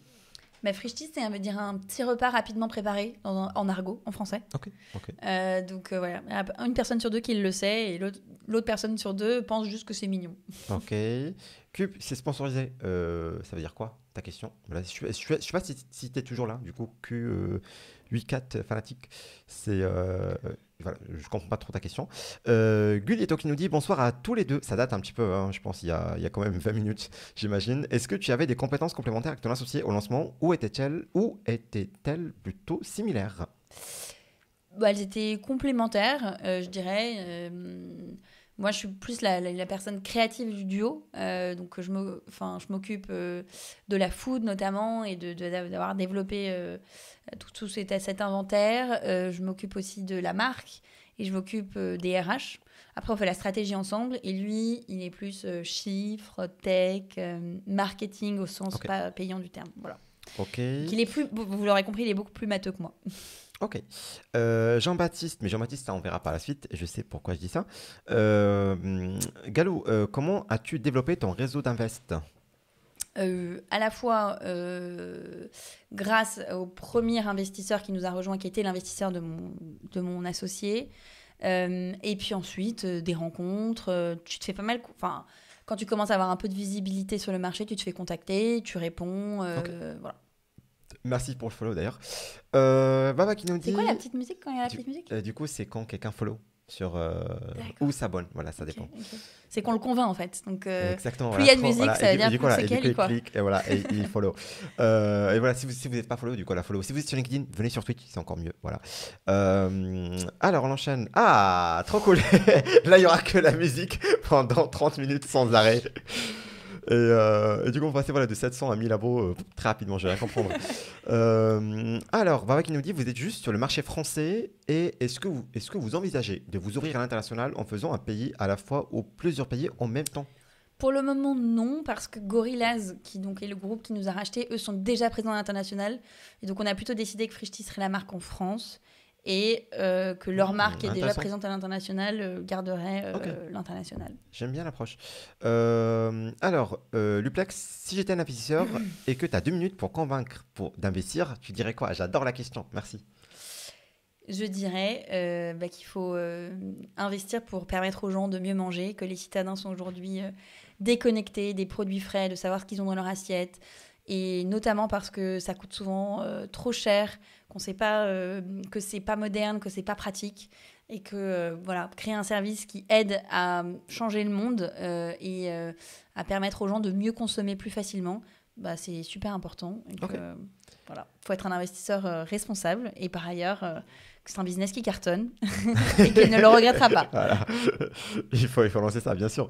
Q84 fanatique qui nous dit comment choisissent-ils leurs influenceurs? Du coup, les influenceurs, comment on les choisit? Est-ce qu'ils ont on a beaucoup d'influenceurs food qui nous font aussi pas mal de recettes. Je vous avais dit sur l'application, il y a pas mal de recettes qui sont souvent faites par des influenceurs. Et après, des gens qui ont des audiences affinitaires, qui parlent de marques qui nous parlent déjà, tout simplement. Voilà. Ok. Baba qui nous dit si vous envisagez une nouvelle levée de fonds et que souhaite investir, je souhaite, je pense, investir pour 500 000 euros, quelle part aurais-je dans Frishti? Oh, la question, comment elle est dure quand même. Non, mais c'est plus possible parce que Frishti est une boîte qui fait maintenant partie d'un groupe de, Ça s'appelle de Gorillaz. Gorillaz. Ok. Donc, T'as répondu et Vénu qui a remis la question de l'héros. Je pense qu'on veut tous Next. savoir maintenant. C'est compliqué. Ok, des boîtes dans lesquelles tu investis, je pense qu'on a parlé de ça tout à l'heure un petit peu sur les investissements et tout. Tes investissements à toi. ouais. On a parlé un petit peu de ça. Euh, Sauf si tu veux développer non, plus. non, mais Ok. on Loïc. va dire que pour résumer, c'est des boîtes dans lesquelles je comprends le produit et je sens que je peux apporter quelque chose à l'entrepreneur. Ok. Loïc, comment vous avez généré vos premiers leads qualifiés? Alors là, c'est une question très B2B, donc je vais plutôt répondre sur la partie cantine virtuelle, on va dire. Bon, on a pris notre téléphone et... Non, en fait, ce que je disais expliquer au début, c'est que le réseau, c'est la meilleure manière de générer les leads qualifiés au début. Et puis après, aujourd'hui, on a une équipe d'une quarantaine de sales qui, à la fois, sont sur le terrain et d'autres sont plutôt au siège et on utilise différents canaux pour générer du lead. Trop cool. Une question d'Arthur que j'adore. Comment tu gères les pertes de produits frais ou de produits transformés? Plusieurs réponses. Un, je l'ai expliqué, on a un algorithme qui nous permet de prévoir ce que l'on va vendre en fonction de ce que l'on a déjà vendu et en fonction de plein de paramètres. Et donc, on reforecast chaque minute, en fait, la commande du lendemain. Donc, on ajuste au plus près et on ne produit que ce qu'on est sûr d'avoir vendu. Ensuite, une fois qu'on voit que sur un produit, on a trop de stock, on va le mettre en promotion de manière aussi automatique, ce qui permet d'écouler plus rapidement. Et puis, ça nous permet d'avoir moins de 2% de waste, donc de pertes sur les plats cuisinés, par exemple. Et ça a été de longues années d'apprentissage pour arriver à ce résultat-là, parce qu'évidemment, au début, quand tu gères des produits faits, tu as beaucoup de casse. Et enfin, quand on n'arrive pas à écouler, on a deux voies. Too Good To Go, quand ça doit partir le jour même, ou les Restos du Cœur. Quand il y a le temps, on a un gros partenariat avec les Restos du Cœur, on est leur premier contributeur en Ile-de-France. Donc quand il y a le temps et que la DLC, la date de péremption le permet, parce qu'ils ne peuvent pas prendre de produits périmés même de quelques heures, on leur donne des plats. Trop cool. Je prends la question de Jean-Baptiste après aussi. Hello Adil et Julia, j'aimerais beaucoup comprendre comment Frishti et ses équipes travaillent aujourd'hui avec Gorillaz et ses équipes toujours fascinées par les rachats. Très très bonne question. Comment vous bossez aujourd'hui avec Gorillaz qui vous a racheté? Toujours fasciné par les rachats, c'est effectivement. En fait, les équipes aujourd'hui sont encore... les équipes tech, totale synergie de la technologie. Et par contre, il y a deux marques différentes, deux inventaires différents. Donc, les équipes sont, on va dire, côte à côte et cèdent quand elles peuvent céder. Mais sinon, opèrent deux marques différentes. Voilà, je vous l'ai dit, on n'a pas le même positionnement en fait avec Gorillaz, ce qui nous permet de capter des clientèles différentes. Frishti, c'est très axé sur le bon, avec une image de marque très forte et un inventaire, une marque propre et tout, qui demande en fait, et puis toute cette partie de plat cuisiné que Gorillaz n'a pas. Donc finalement, dans le back-office, il y a beaucoup de synergie, c'est la même technologie, les mêmes opérations, mais ensuite, il y a des équipes qui sont côte à côte, mais pas mélangées. Ok, ça marche. J'en prends les questions. Voilà, je sais qu'il y a encore beaucoup de questions. Alexis, comment tu gères les problématiques d'hygiène et de sécurité alimentaire? Très très bonne question. Est-ce que tu bosses chez les autorités par hasard et tu viens sur mon live pour poser de telles questions? Du coup, on a un service d'hygiène et de qualité qui audite régulièrement notre laboratoire de production ainsi que nos hubs, ainsi que l'endroit où on réceptionne les produits et qui s'assure que tout est respecté. Ok. School of Max, après je reviens aux premières questions, il n'y a pas de souci. Moi j'avais une question d'ailleurs tout à l'heure que je n'ai pas posée. C'est parce que du coup là on a parlé des livreurs, on a parlé de l'affaire mairie. Et il y avait, je pense, un troisième truc.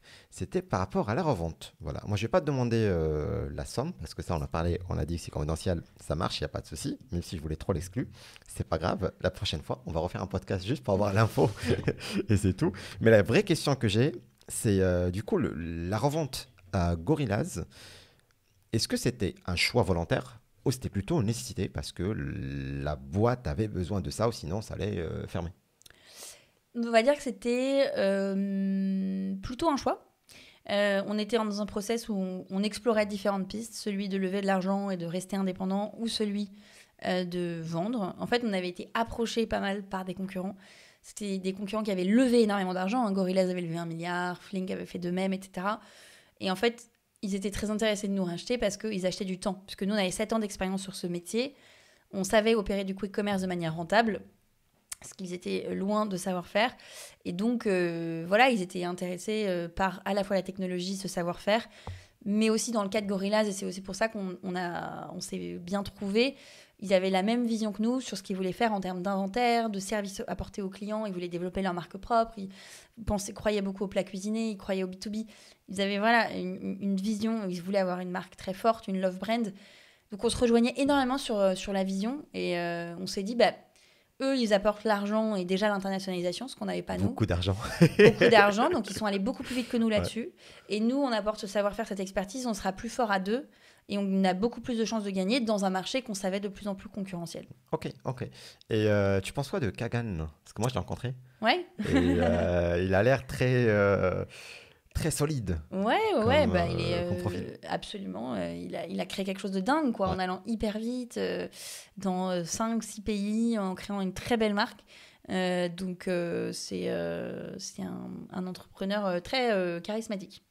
Ouais, c'est ce que je me suis dit aussi. Et du coup, là, juste la petite minute pub, j'ai réussi à l'interviewer durant Vivatech. Ça a duré quelques minutes, mais c'était déjà assez. Et du coup, là, c'est dispo sur TikTok. Non, sur Instagram pour le coup. Du coup, là, Instagram, Startup au calme. Si vous voulez voir l'interview de Kagan, du coup, qui est le patron de Gorillaz, le fondateur de Gorillaz, du coup. Voilà, donc ça, c'est pour la petite minute pub par rapport à nos contenus aussi qu'on fait sur Instagram. Je reviens sur les questions parce qu'il y en avait plein et j'ai envie de. Je pense qu'on prend deux questions. On enchaîne sur le mentorat par la suite parce qu'on ne l'a toujours pas fait. Du coup, il y avait tout ce qui est Prince Charles. Combien ça a coûté le prix de combien ça a coûté le prix de création d'application mobile Frishti? Je ne saurais pas dire parce qu'on l'a fait en interne avec En fait, on a commencé, c'était il y a 7 ans et donc on n'était pas mobile first. On a d'abord codé un site internet. Okay. Et ce site de mémoire, il a dû nous coûter 10 000 €, un truc comme ça. Okay. Mais après, l'app mobile, ça s'est fait en interne avec des développeurs internes. Ok. Luplex qui nous dit comment faire une image de marque en Frishti. On a toujours beaucoup investi dans notre marque. Okay. On a embauché des gens hyper créatifs, on leur a laissé de l'espace pour s'exprimer et on avait un studio interne en fait de marque et on avait toujours mis une ambition extrêmement élevée sur ce qu'on avait envie de faire. On savait que c'était notre meilleure barrière de différence, enfin barrière à l'entrée ou vecteur de différenciation et on avait que ça faisait partie de la proposition de valeur, que c'était aussi la manière de se faire connaître. Donc faut être obsédé, voilà, faut que ce soit important. Si la marque, c'est la dernière roue du carrosse, il n'y a aucune chance que ça puisse fonctionner. Ok, moi j'ai deux choses avant de revenir du coup sur le chat. Le premier, c'est que, est-ce que tu savais qu'il y a un site qui est copié-collé de Frishti? C'est pas Frishti, mais c'est autre chose. Ouais. Et c'est la même template. Oui, on s'est pas mal fait copier. C'est quoi le site?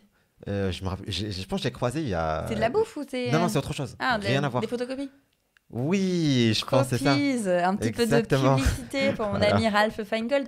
C'est un ami à moi qui ne s'est pas caché sur LinkedIn de m'avoir... Il m'a rendu hommage. Mais c'est copié-collé direct. C'est copié-collé, mais la couleur aussi, écoute, il l'assume. Mais non, en vrai, c'est un copain, il m'a prévenu. Donc, du coup, c'est pour ça. J'ai cherché des photocopies. Mais ne faites pas tout ça. Sinon, là, faire des procès. Tout Internet sera qu'en Frishti, on va rien comprendre. Google va devenir Frishti, on va rien comprendre. Ok, le deuxième truc, c'est que j'ai trouvé un tweet, et je veux bien ton avis du coup dessus. C'est de Joyce It's Not, qui nous dit, du coup voilà, oh la merde, je me suis trompé d'adresse pour ma commande Frishti, j'ai livré au bureau. Est-ce que ça vous arrive souvent que les gens livrent au bureau? Très souvent, parce qu'en fait les gens nous utilisent à la fois au bureau et chez eux. Et donc, même moi, ça m'est déjà arrivé 1 ou 2 fois de me tromper. Une fois que quand tu réouvres l'app, la dernière adresse qui se log, c'est ta dernière adresse. Donc, si tu as commandé le midi ou la veille, le midi, donc ça arrive très souvent. Et du coup, il se passe quoi? Vous remboursez les gens? Si c'est proche, le livreur y va. Ouais. Et sinon, on rembourse les gens. Ouais. Ok, trop cool. Ok, c'est marrant. On a un super service client, très généreux. Ok, stylé. On va parler de générosité à la fin. Ça, c'est prévu, donc restez jusqu'au bout. Voilà. Alors, qu'est-ce que j'allais dire? On a parlé de gamme de produits. Après, si tu veux répondre encore une fois à la question, il n'y a pas de souci.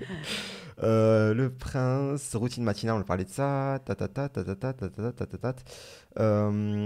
Ceux du live hier savent déjà l'invité la semaine prochaine. Exactement. Et du coup, on va l'annoncer à la fin, évidemment. Du coup, on va rester jusqu'au bout pour savoir l'invité de la semaine prochaine. Jean-Yves qui nous dit merci. Bah, merci surtout à toi. Hygiène, on a parlé de ça. Est-ce que vous êtes fait accompagner par des incubateurs ou des programmes d'accompagnement pour construire Frichy? Non. Ok. C'était un choix. C'est de répéter. On ne s'est pas posé la question. Ok. Voilà. Ok. Soulmax qui nous dit ça ne te fait pas un peu de mal de savoir que ta boîte ne va pas s'étendre à l'international à cause de ce rachat? Là, tu vois le chèque, tu dis ah, ça va. Non. Bah, Non. en tout cas, c'est une décision pour le moment. Et Ok. je ne sais pas de quoi l'avenir sera fait. Et c'est un marché qui bouge, qui est en permanence en ébullition. Donc, non, pour le moment, je pense qu'il y a encore beaucoup de potentiel en France. Ok. Comment être référencé chez Frishti de Bibo? Salut, la team. Il faut envoyer un message. Normalement, tu as l'adresse, je crois que c'est sourcing@frishti.co, si je ne m'abuse. Mais l'adresse doit être présente sur le site internet. Donc, en bas, voilà, pour envoyer un produit. Sinon, écrire au service client, ils forwarderont Ok. à l'équipe achat. Guillaume, super intéressant. Merci pour la question, la réponse sur le rachat. Bah, ça fait plaisir, voilà. Yacine qui nous dit ta plus grosse fierté avec Frichy. Ma plus grosse fierté, c'est l'équipe qu'on a construite. Trop cool. On a réussi à s'entourer de gens de ouf qui sont pour beaucoup devenus des amis et qui étaient hyper talentueux, qui nous ont appris beaucoup de choses. C'est vraiment de très très loin ma plus grande fierté. Ok, il y a encore pas mal de questions. Je vais revenir dessus, donc il n'y a pas de souci. Et du coup, on enchaîne sur l'aspect mentorat, parce que du coup, tu vas coacher quelqu'un dans quelques instants. C'est parti après le jingle.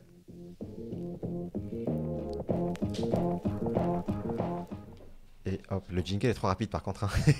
Fallait que je rallonge un peu. C'est pas grave. Du coup, c'est parti. Je vais juste... Bah, du coup, on va l'appeler. Et tu peux, voilà, regarder la caméra qui est par là-bas. Normalement, tout est bon. Et c'est parti. J'attends juste qu'il se connecte. Yes. Salut. Du coup, Tu t'appelles comment, ouais, pardon? enchanté. Alors, je m'appelle Benjamin. Ok. Benjamin Slama. Et donc, pour rentrer directement dans le vif du sujet, parce qu'on m'a demandé de faire court, j'ai créé donc il y a 9 mois une start-up avec mon meilleur ami qui s'appelle Alba donc qui est spécialisée dans la baby food. Et donc, pour reprendre tes mots, notre mission, c'est aider les bébés à bien manger.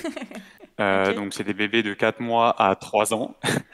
Et donc, l'idée, c'est de livrer toutes les 2 semaines les parents avec un colis, donc des petits pots sucrés, salés, bio, et surtout, en fait, frais.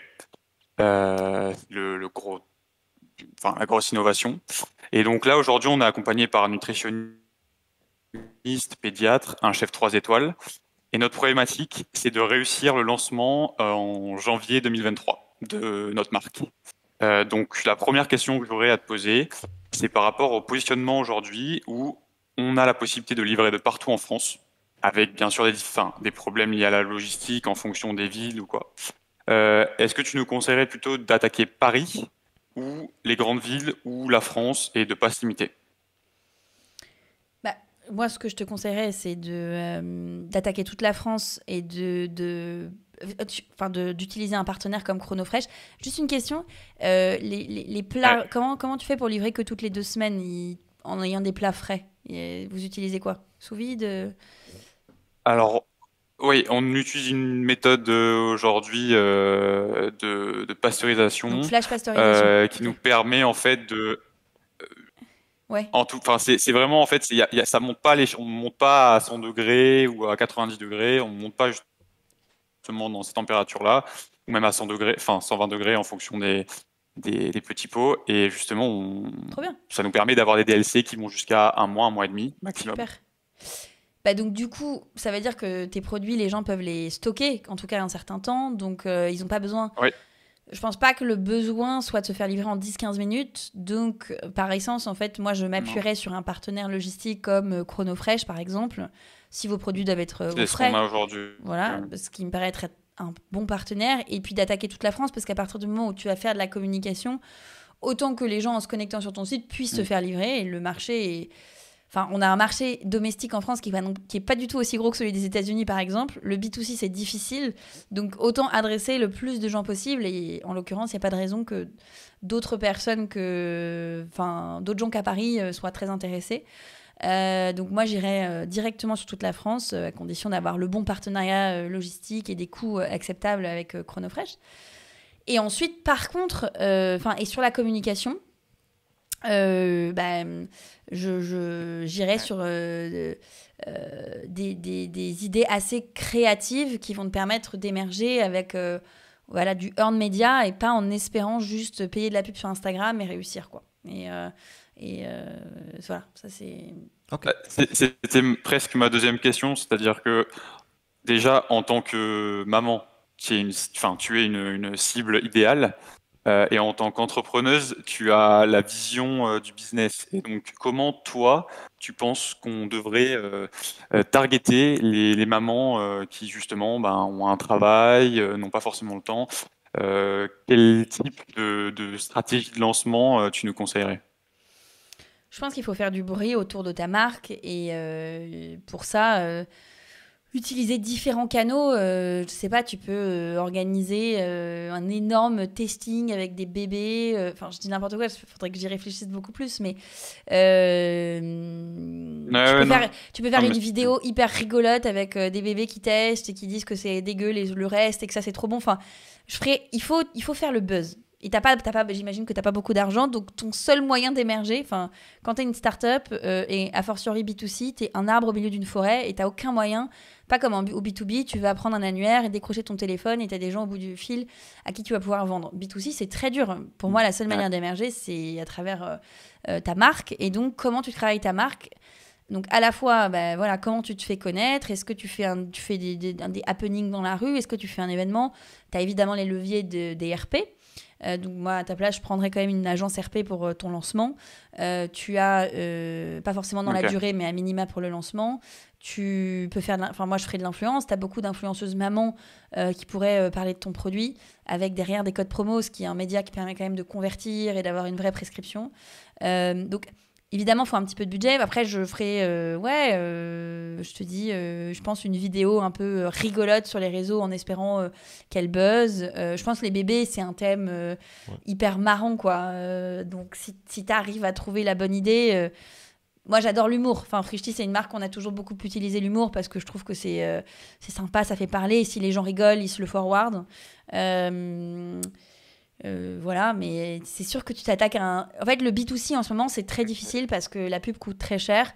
Il y a encore 3-4 ans, tu avais Facebook qui était encore abordable. Aujourd'hui, il ne faut pas compter sur Facebook ou Instagram si tu veux te faire connaître. C'est beaucoup, beaucoup, beaucoup trop cher. Donc, il faut que tu sois beaucoup plus malin avec des idées plus créatives. Tu peux faire un partenariat, essaye de passer sur l'émission Les Maternelles. Voilà, partenariat d'audience, influence, RP, buzz. Travaille aussi bien ton expérience d'unboxing, comment les personnes qui vont déjà commander chez toi vont parler autour d'elles. Fais de tes clients des ambassadeurs, donne-leur des codes promo à distribuer autour d'elles, fédère une communauté sur tes réseaux sociaux, parle-leur, donne-leur envie de parler de ce produit. Voilà quelques idées. Trop cool. Trop cool. Merci beaucoup. Benjamin, est-ce que tu as un dernier truc peut-être à dire? Parce que voilà, les 5 minutes sont écoulées. Vas-y. Ouais, j'ai compris. Peut-être ma dernière petite question, c'est au niveau des emballages. Donc, c'est plus technique. C'est sur le packaging. Aujourd'hui, on travaille que sur un packaging précis, donc pour les petits pots. Comment vous avez fait, vous, au niveau des emballages, enfin, carrément des étiquettes que vous colliez sur Frishti? J'imagine que c'était du plastique. Non, est-ce que c'est un sujet problématique ou non? Non, pas très problématique. Effectivement, je me souviens, il y a 4 ans, 5 ans, avoir benchmarké différentes imprimantes d'étiquettes. Mais à la base, on imprimait des étiquettes standards et on recollait la DLC. Et maintenant, après, on a pu s'équiper en achetant des imprimantes qui, du coup, impriment à la demande avec la bonne DLC. Mais à la base, on a juste été voir un imprimeur, on avait designé nos étiquettes et on rajoutait l'étiquette de la DLC au dernier moment. Parce que ça, c'est pas évidemment standard, donc il faut que tu puisses l'ajuster. Voilà. Ok, merci beaucoup. Merci beaucoup. Benjamin, ça m'a fait plaisir de t'avoir ici. Julia. Bon courage. Salut Benjamin, bon courage. Pour la suite. C'est top ton idée. Au revoir. Salut. Ciao. Merci. Yes. Hop. Et nous, du coup, voilà, on revient ici. Yes. Ça va le mentorat? Bah ouais, attends, très bien choisi la start-up. Je sais, je sais. Adapté, effectivement. Je J'espère sais, à que chaque ça fois. l'a aidé en tout Je te cas. passe le contact de Benjamin peut-être pour après. Ok, ok. Ou carrément, ou donne-lui mon contact si Ok, tu veux. ok, ok. Je- On fait ça. Ok. Il y a Alexis qui nous dit ce passage mérite d'être enregistré tellement les conseils sont bons. Merci Bah, Alexis, cool. c'est très gentil. Cool. Ok, stylé. Du coup, alors, vous êtes là depuis le début. C'est pas encore fini. Voilà, il reste quand même 2-3 petites questions. Et après, voilà, on a 2 choses à annoncer. Voilà, 2 choses à annoncer. Donc, restez jusqu'au bout. C'est pas encore fini. Évidemment, le meilleur arrive toujours à la fin. Bah, c'est sympa pour moi ça. Ouais, j'avoue.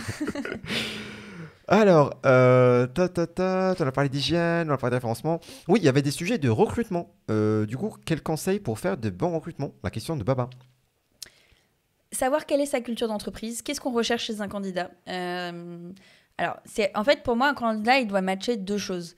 Il y a la culture d'entreprise et on n'a pas du tout tous les mêmes cultures d'entreprise. Nous, on a une culture très entrepreneuriale, il faut être à l'aise dans un truc un peu désorganisé, oser prendre des responsabilités, etc., par exemple, et aimer l'ownership, on va dire, on appelle ça comme ça.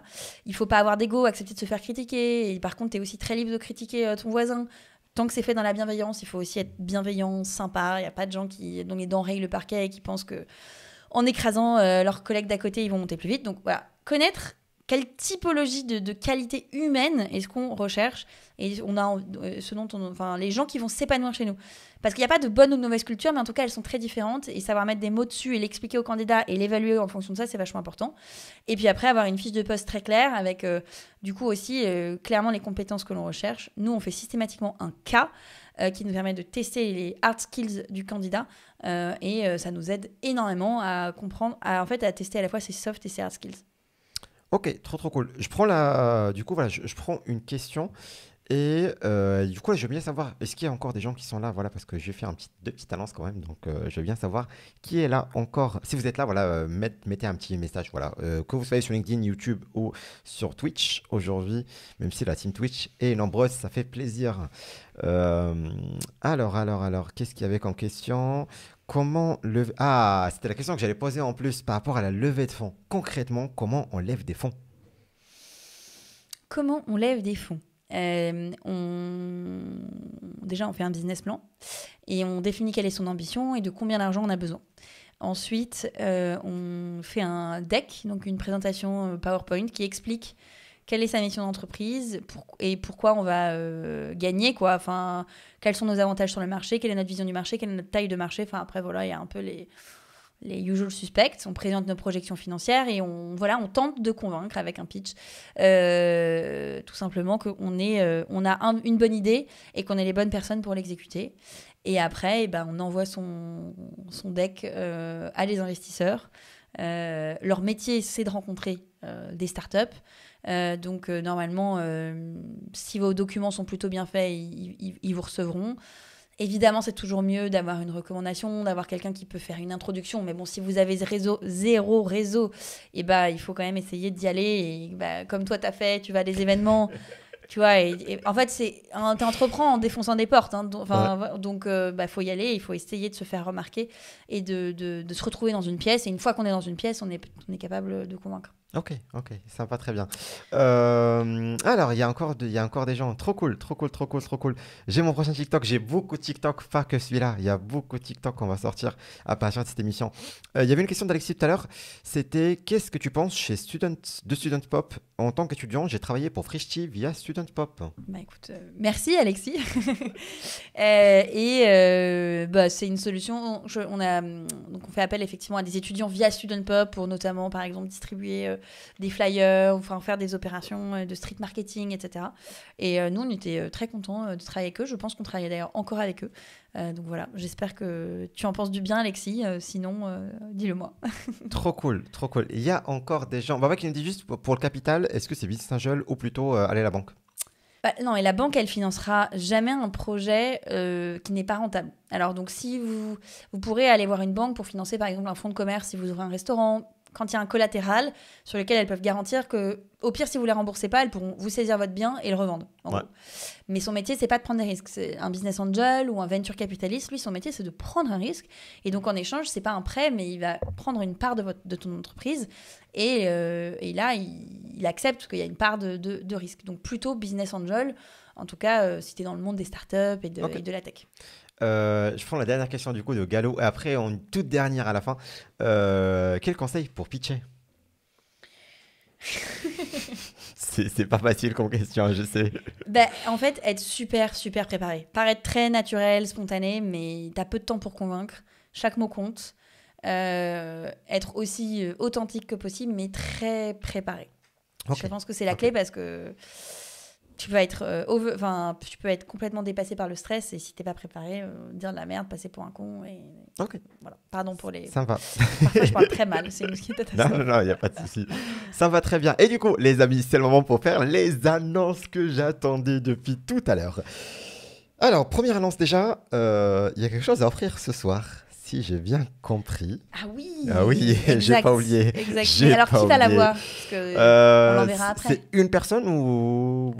Non, mais je pensais que c'était une personne, excuse-moi. Une personne, ça va très bien, ça va très bien. Du coup, parmi l'audience, voilà, il y a beaucoup de gens, tu vois beaucoup de pseudos, choisis un au pif. Oh, putain. Voilà, moi je suis en train de scroller, du coup, tu prends un pseudo au pif. Attends, tu vas trouver Lupex 603. Ok, Lupex. Participer à fond là, faut qu'il soit récompensé. Ça m'aurait tué, c'était Paul Lay. Ah ouais, c'est clair. Mais ok, donc Lupex, qu'est-ce qu'il va remporter? Il va remporter un bon d'achat Frischti de 50 €. Voilà. Oh, c'est stylé. Fallait que je participe, wesh. Parce qu'on en a discuté, mais j'avais pas les détails. Ok, stylé, putain, 50 €. Putain, il est plus là, Luplex. Non, là, je pense qu'il est en train de crier. Je pense qu'il est encore là. Luplex, dis-moi que t'es là.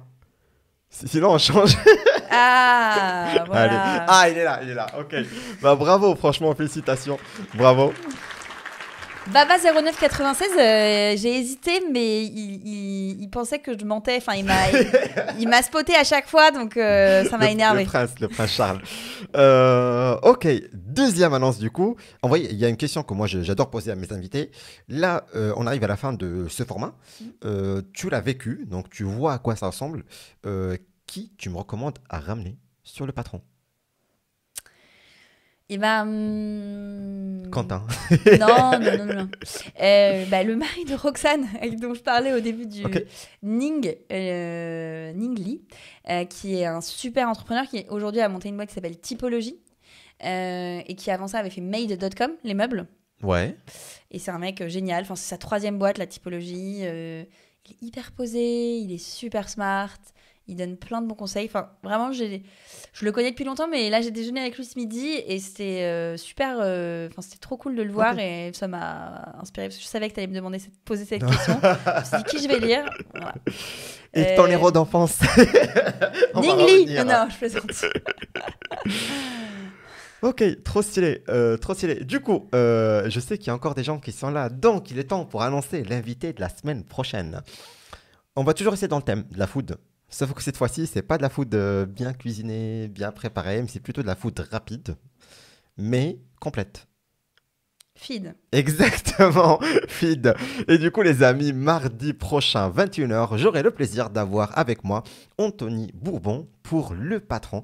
Ça va être très très cool. Et voilà, pareil, vous pouvez poser vos questions. Voilà, donc Anthony Bourbon, mardi prochain, donc pas demain, le 18 octobre à 21h. Donc Twitch, LinkedIn, YouTube, vous connaissez maintenant les rendez-vous. Et si vous êtes sur Instagram, du coup, voilà, Anthony Bourbon sur Twitch, mardi 18 octobre.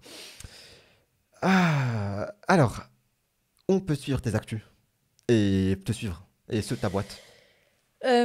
Frischti, c'est Instagram principalement, mais TikTok aussi.